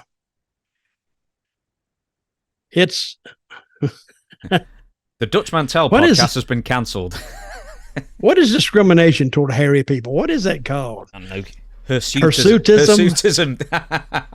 We both thought the same thing. That was a very hirsute comment, and I was just a bastard. Now I'm a hairy bastard. Yeah. Well, yeah, I have more hair than I need, and hair's never been a problem with me. So He probably got it right on both counts. Harry Bastard. Well, I'm Dutch Mantell, so who are you? With that being said, let me tell you what the WCW trading card said on the back with you. 6'1", which is slight exaggeration, isn't it? Well, it is now. Yeah. 228 because I'm like 5'7" now, and I've been shortened down with all those bumps I took. 228 pounds, and your favorite hold is any hold that doesn't hurt. Yes. Did you submit that yourself? No. I may have submitted that. So on the back it says, Dutch shows his fans exactly how he earned his handle, Dirty Dutch Mantell. One thing is certain, when Dirty Dutch enters the ring, there had better be a large supply of aspirin close by. Come to think of it, a waiting ambulance isn't a bad idea either. That's true. What is the aspirin? What's that mean? Like painkillers. I would do more than aspirin. They should have said it should have been some. They could at least said some cocaine or some painkillers, something, some Vicodins or something. But I probably submitted that any hoe that doesn't hurt. I guess one of the writers came in the back and was talking to me, and I said that sounds like me. On one of them, you're beating up Terry Taylor. I think it's Terry Taylor on one of the cards. Also, specifically, and I probably know the answer, did you get any residuals from the WCW trading cards? Not a lot. You got something? Maybe. I did, but it wasn't. I don't know. It's been so long ago. I don't know, to tell you the truth. I don't think I did. Do you think maybe we should offer trading cards signed as something we should be plugging on this show? Well, I got to count to see how many I got. Yeah, well, limited edition. As long as you love that limited edition. Hey, yeah. Yes. Okay. What would a signed trading card be? Price? I don't know. I'll tell you what, everybody. Submit an idea. I mean, don't say like $1, but factoring in postage and packing, how much do you think? In fact, actually, tell us, what do other people charge? And then you could figure out a price from there. That might work. Mm-hmm. Well, at conventions, if somebody brings it up, it's like between $25 and $30. Yeah, for me to sign it. That increases the value of the card, and if they are a collector, it increases the value of their collection. Okay. I guess. I don't know. I'm not a collector. I have so much stuff that I could just show here. I'm going to bring some stuff out. Hey, I have an old, you know what football players wear? This is pro football players or college. When it rains, they put that big thing over their pads and all. Well, like it's a huge one. It's a cloak, but it's a big one. Okay. And it says WWE on it. You know, what they call the bag you get when you attend a big event. What's that called? Oh, you're like a gift kind of thing. Yeah. What's that called? Is like a goodie bag or something like that? Yeah. Well, before a WrestleMania, you'll go into the room and they got all the people. This is just for the talent. And you pick up your little bag. And you may have all kind of gifts, cologne, anything. It could be jewelry, but it was, I guess people call it the glitter bag. But this was in one of the things that they just give away. And I don't know how I ended up with it. Somebody gave it to me. It's almost too big to be in one of those bags, but somehow I ended up with it. So if anybody's interested in it, let me know. I am not a collector. I got enough stuff, junk laying around, but I wish I just had the stuff that I gave away. I threw away. I said, nobody will want this. I just threw it away.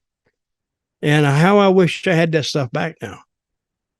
Do you have any hats or ponchos or trunks or boots or anything that you used to wrestle in still?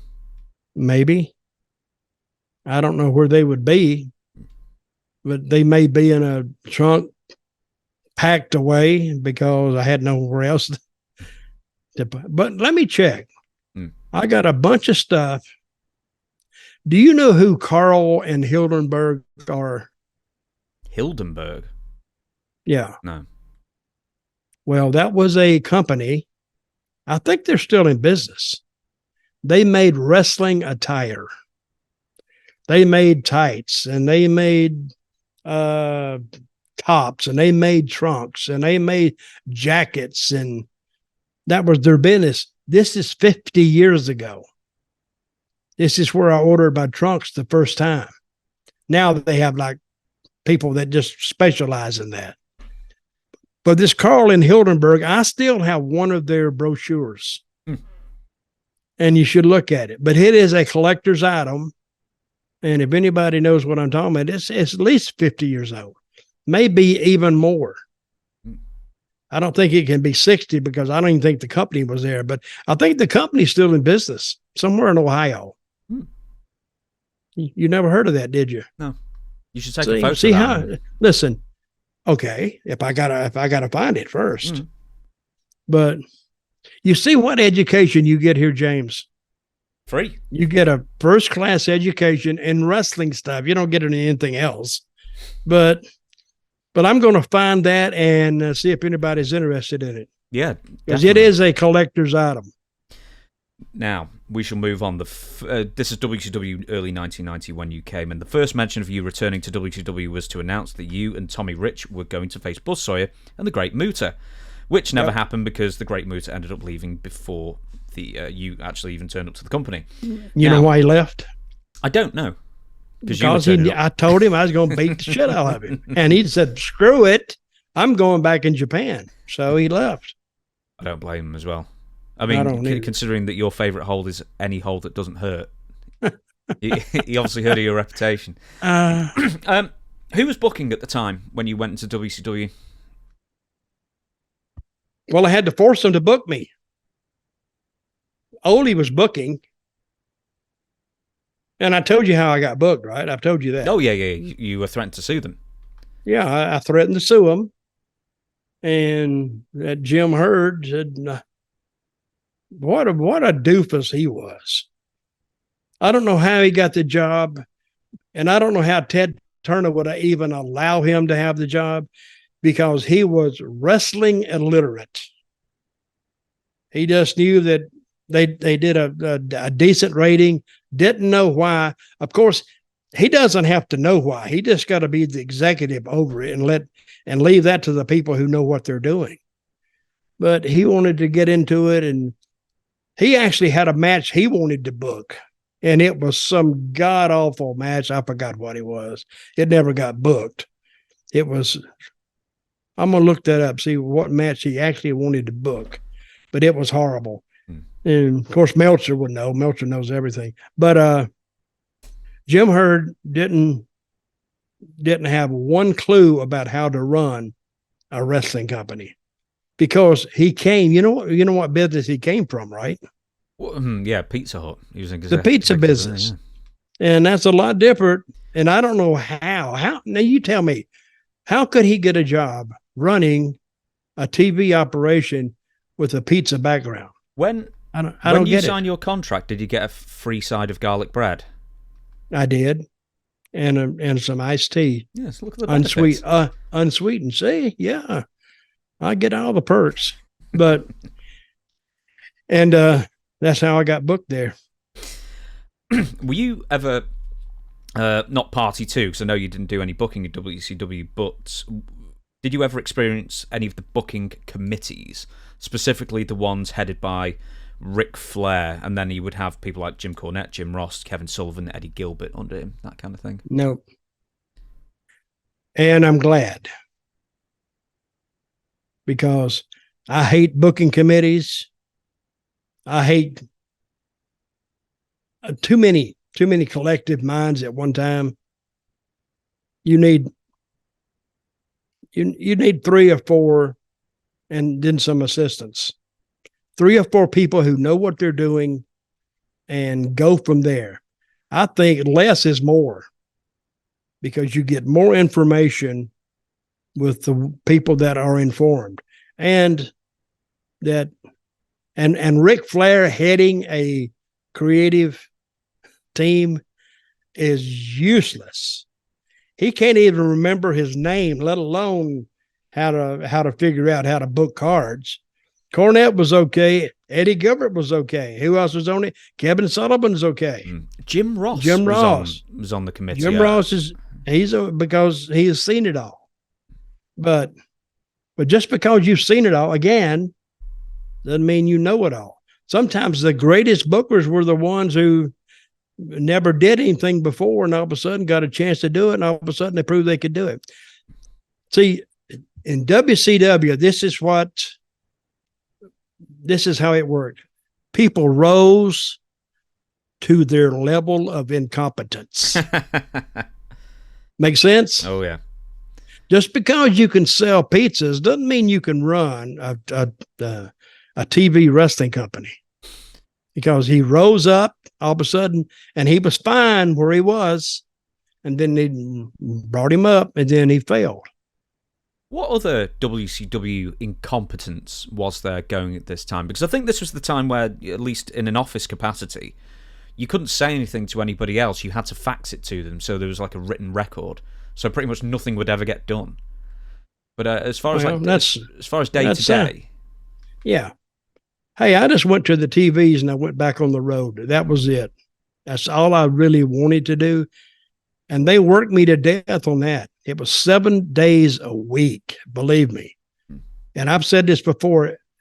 WCW was where I went 64 straight days before I went home. Finally, I said, fuck it. I'm going home. I'm not doing this. Because they run them so bad, they went to Nova Scotia once. Stan Lane, I think, just up and quit. He said, I'm not doing it. I am not doing it. To Nova Scotia. You ever been there? No. At the time, could you even fly there direct, or did you have to get like a boat or something? Well, I flew somewhere. I don't even know. What is the big town there? I don't even know what it is. But I guess I flew into there and then drove around. It's like driving around a cold-ass Georgia. It was flat, too. Didn't even have mountains that I saw. And it was colder than hell. We got to one building and something had broken.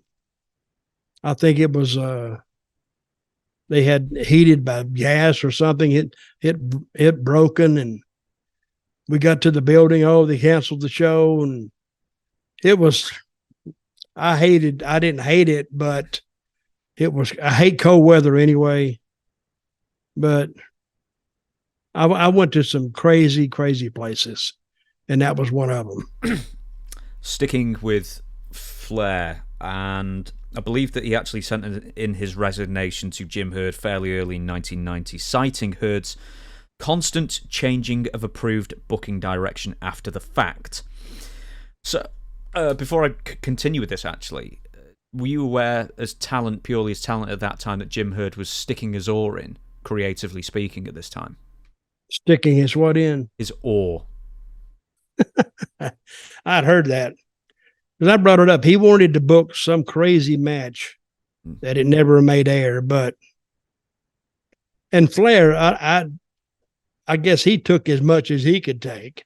And Flair wasn't in there long. How long was Flair like the head of it?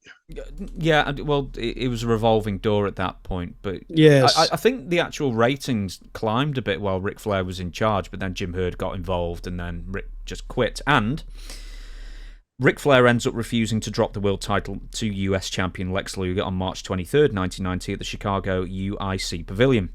Flair had originally agreed to drop the title, but only if Jim Herd granted him his release from WCW. Herd refused. Of course, at this time, Herd famously wanted Flair to cut his hair and rename him Spartacus. Is this the most insane idea you've ever heard? Oh my God, I've forgotten that. Oh, Spartacus. Even Flair looked at him like, you gotta be friggin' shitting me. I'm not doing that, and I don't blame him there. But see, Flair is a type, he didn't want to be told what to do, and especially by a pizza guy, you know, who has not an ounce of creativity in his whole body. So, and that's how out of control it was. Where did Ted Turner go in all this? Did he just get rid of it or what? I forgot. He bought it in late 1988, and Turner Broadcasting owned it until the merger of like AOL Time Warner, I think. So he was always there. He just rarely turned up. See, Ted Turner was a friend of wrestling. He had said that without wrestling, his channel, his initial little UHF channel, Channel 17, would have died. And that's when he got on cable all across the country. And and this is what expanded wrestling, because now everybody that had cable, not everybody, of course, but a lot of people had access to Georgia Championship Wrestling. It was 6:05 every Saturday. They liked the 5 because that made them different from the other channels. 6:05. And you could remember that too.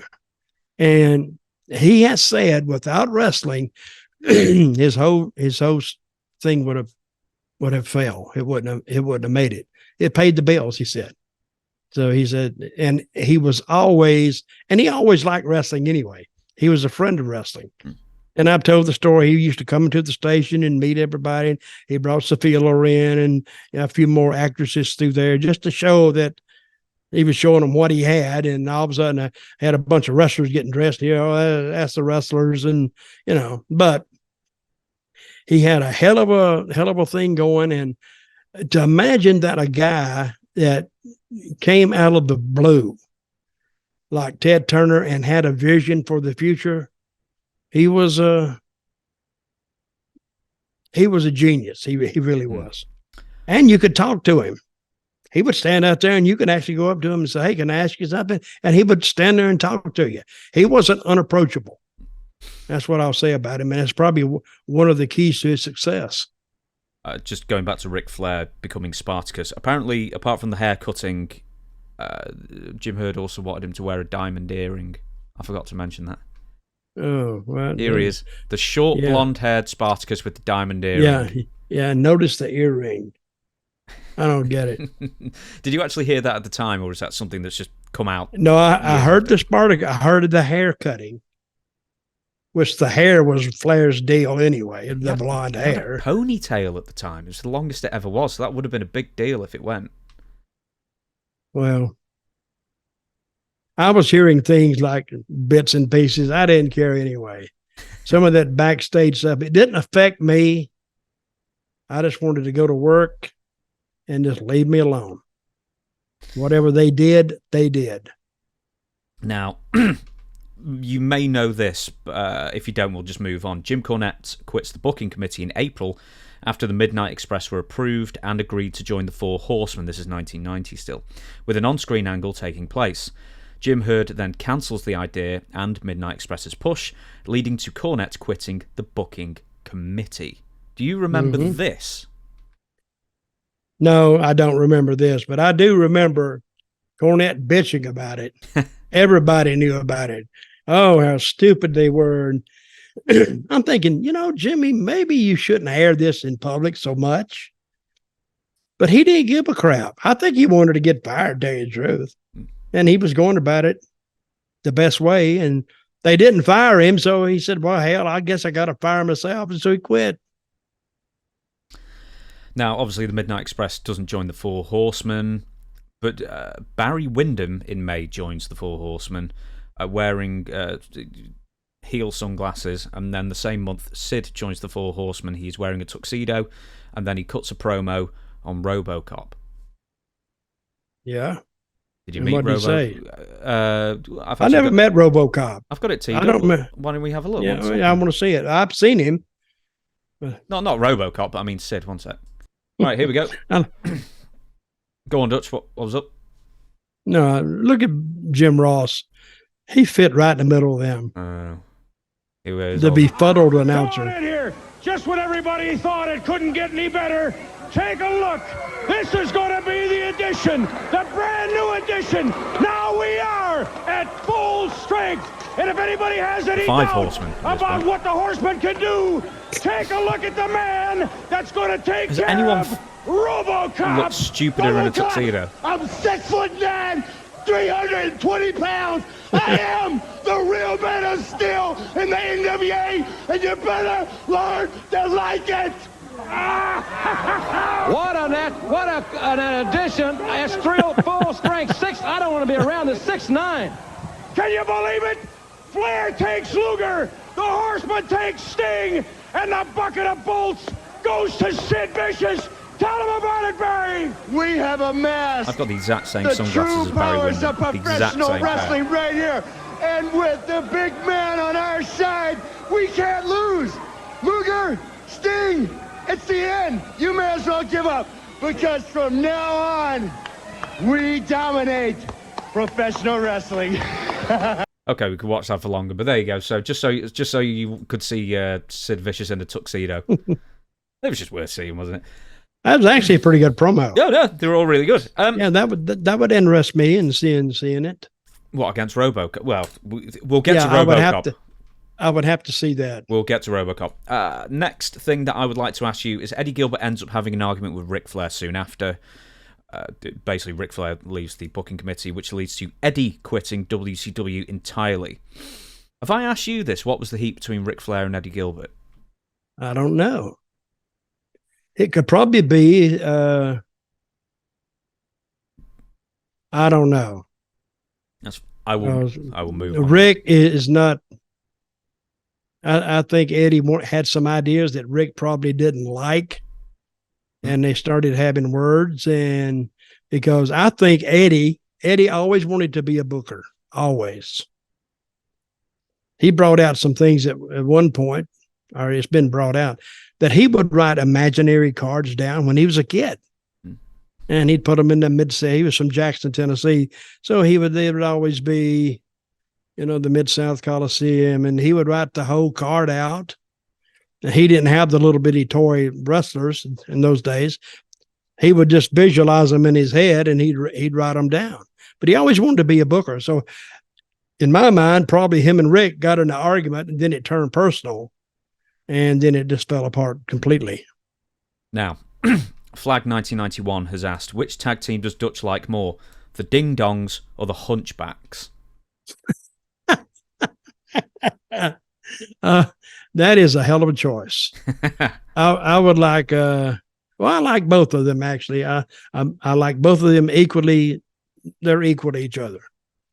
Now, the Ding Dongs, who were they? They were two not very famous wrestlers. So you must have seen the Ding Dongs. I've heard of them. I don't remember them. I just remember the name. You've never seen I've probably seen them. I just don't remember them. Maybe Ding Dongs. Maybe we should show the Ding Dongs very briefly. You see, this is what I went through in the wrestling business. And people wonder why wrestlers are nuts. Because being exposed to this all the time. And if you went out there and tried to wrestle, almost to be a legitimate professional wrestler, and then all of a sudden you have gimmicks like the Ding Dongs and the Hunchbacks coming along, and they were jokes. So no wonder, and people wondered why wrestlers got on drugs. Maybe this is one of the clues. Well, the bookers probably already were. That's why they came. Yeah, up with the probably the bookers already on drugs. Hunchbacks never made it to air, but the premise was very famously that two wrestlers with hunchbacks, because you couldn't pin them because you couldn't get both shoulders to the mat. And this is Jim Hurd suggestion where apparently submissions don't exist in this world. I remember that. We never saw the hunchbacks because, first of all, where are you going to find them? Wouldn't you have to pay to find a hunchback who could actually wrestle just a little bit? And it becomes a side circus then. Now, I'm going to give you some of Jim Herd's worst ever characters to sort of finish us off on this podcast. So, the Ding Dongs, of course, that we mentioned. In fact, before we even mention, I've got one before. The Candyman. Do you remember who the Candyman was? I remember the name. Who was he? Brad Ray Armstrong. Oh, God. I do remember that now. And Brett was saying, what the hell? Because Brett was great. I mean, they actually took a talented guy and saddled him with a gimmick that actually hurt him and hurt the company. Mm-hmm. So the idea was that he would hand out sweets to children like a paedophile and then would wrestle. I mean, that's just like you basically. So you're taking sweets from a stranger. He would hand out. I don't remember I thought he was like I don't know. Just like indiscriminate grooming of like the children around ringside. It seemed like it was a weird one. We've talked about the Ding Dongs, the orange-clad sort of clowns who they rang a ship's bell during the entirety of the match, which would make you either deaf or wish you were deaf. Which is about them. Here's one you'll probably remember. Big Josh, Matt Baum. I remember him. Yeah. I worked with him. He was a lumberjack who came to the ring with dancing bears. I don't remember. Did he have a bear with him? At one point, he brought 2 bears out with him, yes. I don't remember that. But I do remember working him. And he was good. You know, but he was like a lumberjack, you said? He was dressed like a lumberjack. Oh, he hated that. He had to put the crap on and he would get in the ring. But he was the type that didn't need that because he could get over as Matt Bourne just by the way he looked. And he was actually pretty talented in the ring, really good. So, and I had a couple of matches with him. It was good matches. I didn't mind him too bad. Next one is Arachnaman. Spider-Man knockoff that got WCW sued. Instead of like blue and red, it was yellow and blue. Yeah. And you know who was that? Brad Armstrong. Again? Yes. God, no wonder he didn't get over. This next one, Black Blood. Do you remember this one, The Executioner? Nope, don't remember that. It was Billy Jack Haynes. His finisher was that he would take off one of the 2 masks on his head, and then he would put one on his victim, his opponent, and then he would execute him by doing like a flying chop onto their neck. Oh yeah, that's good for TV. That'd get over real quick. Oh, yeah. Billy Jack Haynes. You ever read up on that guy? Here and there. He had a bad temper.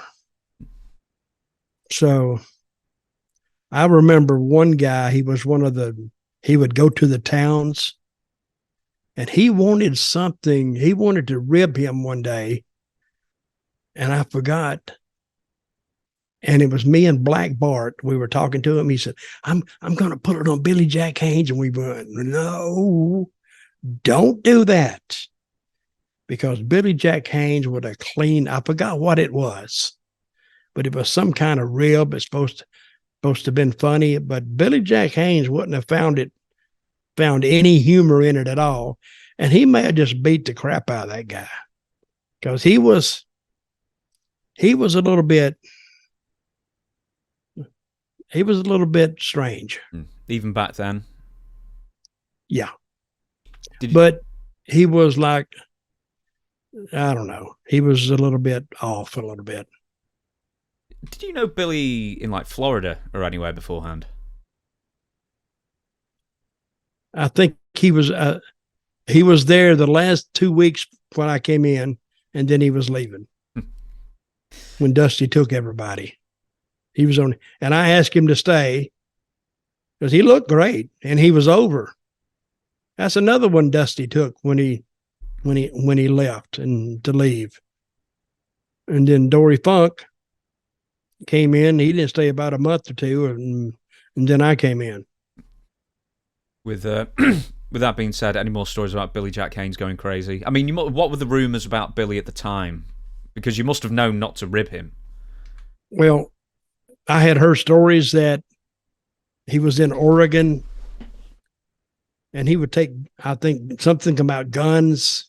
He would take guns with him, and I'd have to really rack my brain, but I've heard some crazy stuff about him. We shall move on to the next one. Are you researching it a little bit? Oh, no.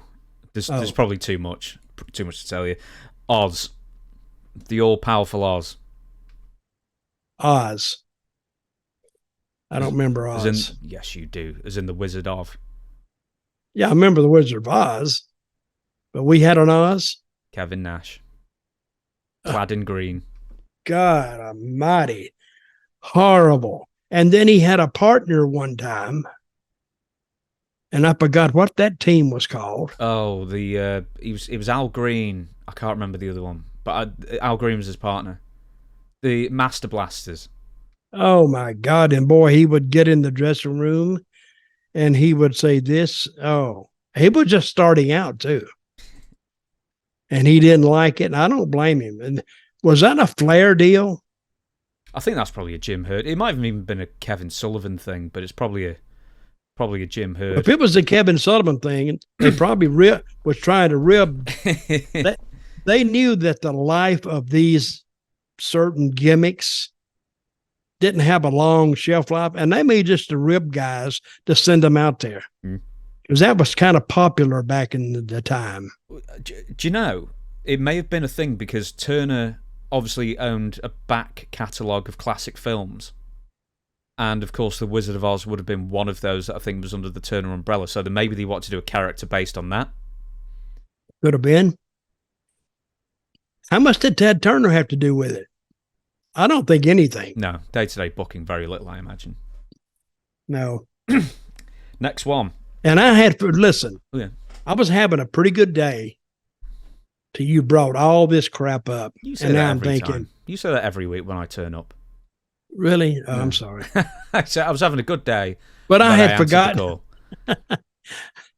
No, I had forgotten all these gimmicks. Well, here's one you probably won't remember. The Yellow Dog.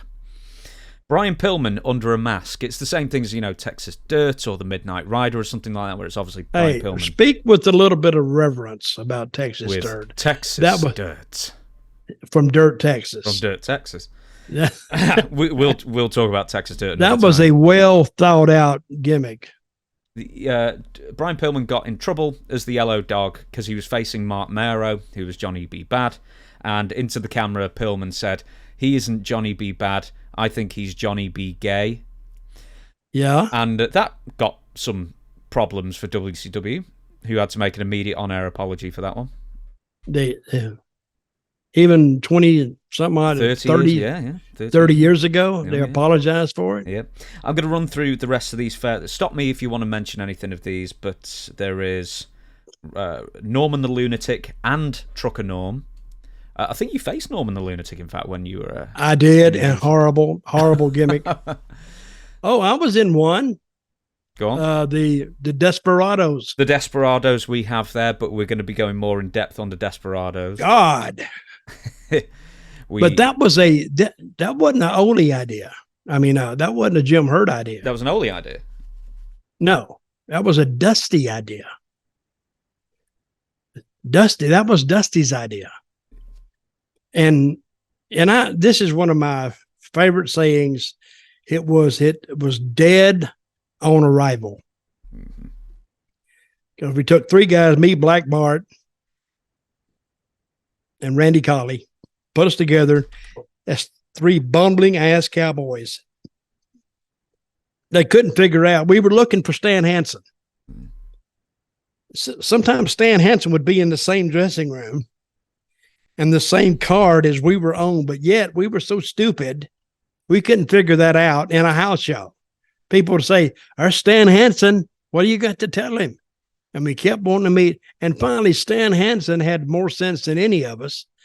Before we could get to the point of finding him, he quit and he left, thus ending the Desperados search Stan Hansen. Well, you knew where he was. He was in Japan. Should have, but no could be bothered flying to find him. Okay, who else you got? I promise we'll talk about the Desperados another point. Just very briefly, Norman the Lunatic. Just explain that character to people who don't know it. I don't know it. I mean, he was just supposed to be a patient from a mental hospital that got out. And I don't know how they thought that he was going to travel around as just a goof, and no logical thinking went into any of this. They took the entertainment value, and that hurt the business more than anything else. Because I don't think they ever recovered from this, to tell you the truth. They got better, but well, but no, wrestling fans, they have seen it all. But you got to have a lot of respect for wrestling fans. All the shit that they're given, and they're still a fan. So my hat's off to them. Yeah. Mike Shaw went through 4 WrestleCrap Hall of Fame characters in a row. My hat's off them. Yeah. Who went through what? Mike Shaw, 4 characters in a row that were all-time god-awful. So it went from Norman the Lunatic to Trucker Norm to Friar Ferguson, the wrestling monk, who made it, I think, 2 TV tapings, and then I think like some Catholic body wrote to the WWF and asked them to take the character away. And then he ended his mainstream career as Bastion Booger. But was that in WCW? That was in WWF too. The first 2 in WCW, Bastion, then the second 2 in WWF. And that kind of, I'm thinking, WWF, they actually took that idea and took that gimmick up there. That bombed, big time bombed. Mm-hmm. He was embarrassed to go out there like that. And he was a guy who was heavily overweight anyway. And they just stuck him out there. Bastion Booger. Mm-hmm. It got worse for him. I feel sorry for him, really, to tell you the truth. And, God, people wonder why WWF in 1993 absolutely tanked. A couple more. I'm going to just read the rest of them out. The Dynamic Dudes of Shane Douglas and Johnny Ace, which bombed. That bombed. The Juicer. That was embarrassing. That bombed embarrassingly because they went out there on skateboards and it just didn't work. Period. What does Shane say about it? Horrible? Yeah, it basically says one of the 2 worst times of his career. Yep, I believe it. Mm-hmm. Do you actually remember seeing the reactions they were getting? Because they weren't meant to be baby faces. I don't remember the reactions, but I remember the people just didn't like it at all.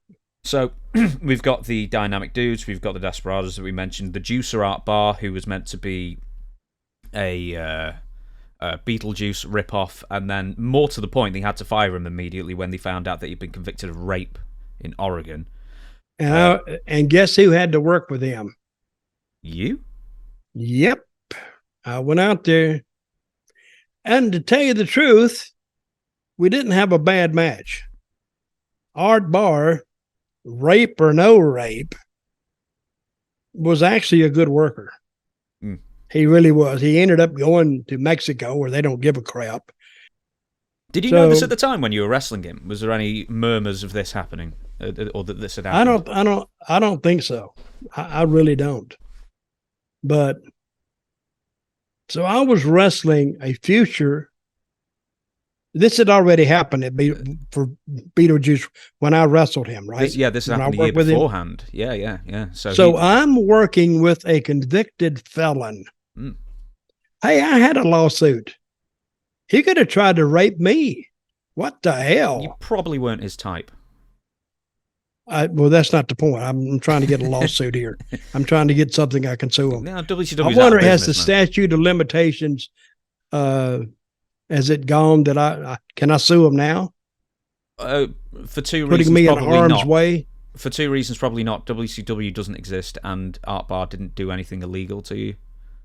All right, we'll finish up this podcast by saying let's not forget the Black Scorpion, who ended up being Ric Flair, and let's also not forget that Jim Herd was firing or trying to get rid of all the high-priced talent or cutting them down like the Midnight Express and the Steiner Brothers and the Legion of or the Road Warriors and probably everybody else there, Ric Flair especially, but they were replacing them with like El Gigante and the Night Stalker and the Patriots and Van Hammer and a load of other bums who would work for a lot cheaper, I imagine, as well.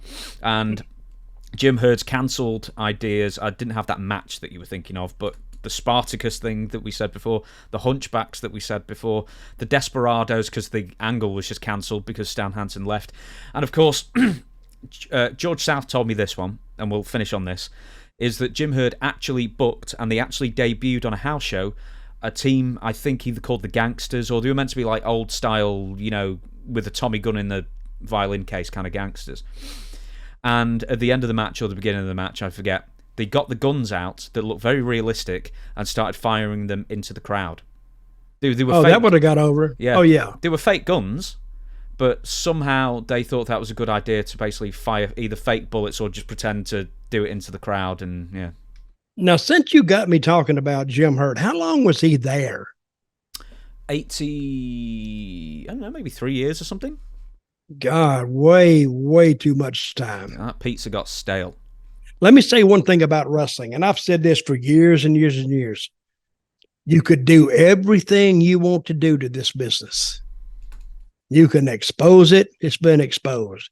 You can have those horrible gimmicks. They've had those horrible gimmicks. You could have horrible matches. They've had horrible matches. You can't kill this business. You can't kill it. I mean, you can come along and you do that traditional wrestling and have a story. It's going to draw a crowd. It's always been that way. And somebody asked me, well, wrestling, it won't exist. I said, bullshit. We've tried to kill it since the time I've been in it. And all it did was come back and come back stronger. So fans, wrestling is with us till the end of time. You will have a wrestling ring and some wrestlers get in there and do the dance. And people will go and they will enjoy it. And I think the smartest thing was, it hurt at the time, was Vince admitting that it was prearranged. But people knew that anyway. So it didn't really, I think it hurt maybe initially a little bit. But then look at what WrestleMania does now. They appreciate hard work and a good story. If you can give them that, you're in business to the end of time. Wrestling is like Steven Seagal, hard to kill. And on that note, so it's a film of Steven Seagal's, by the way. On that note, we are going to shut down this podcast.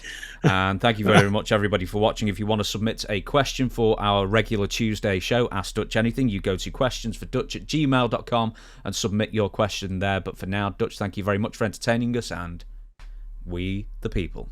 We the people.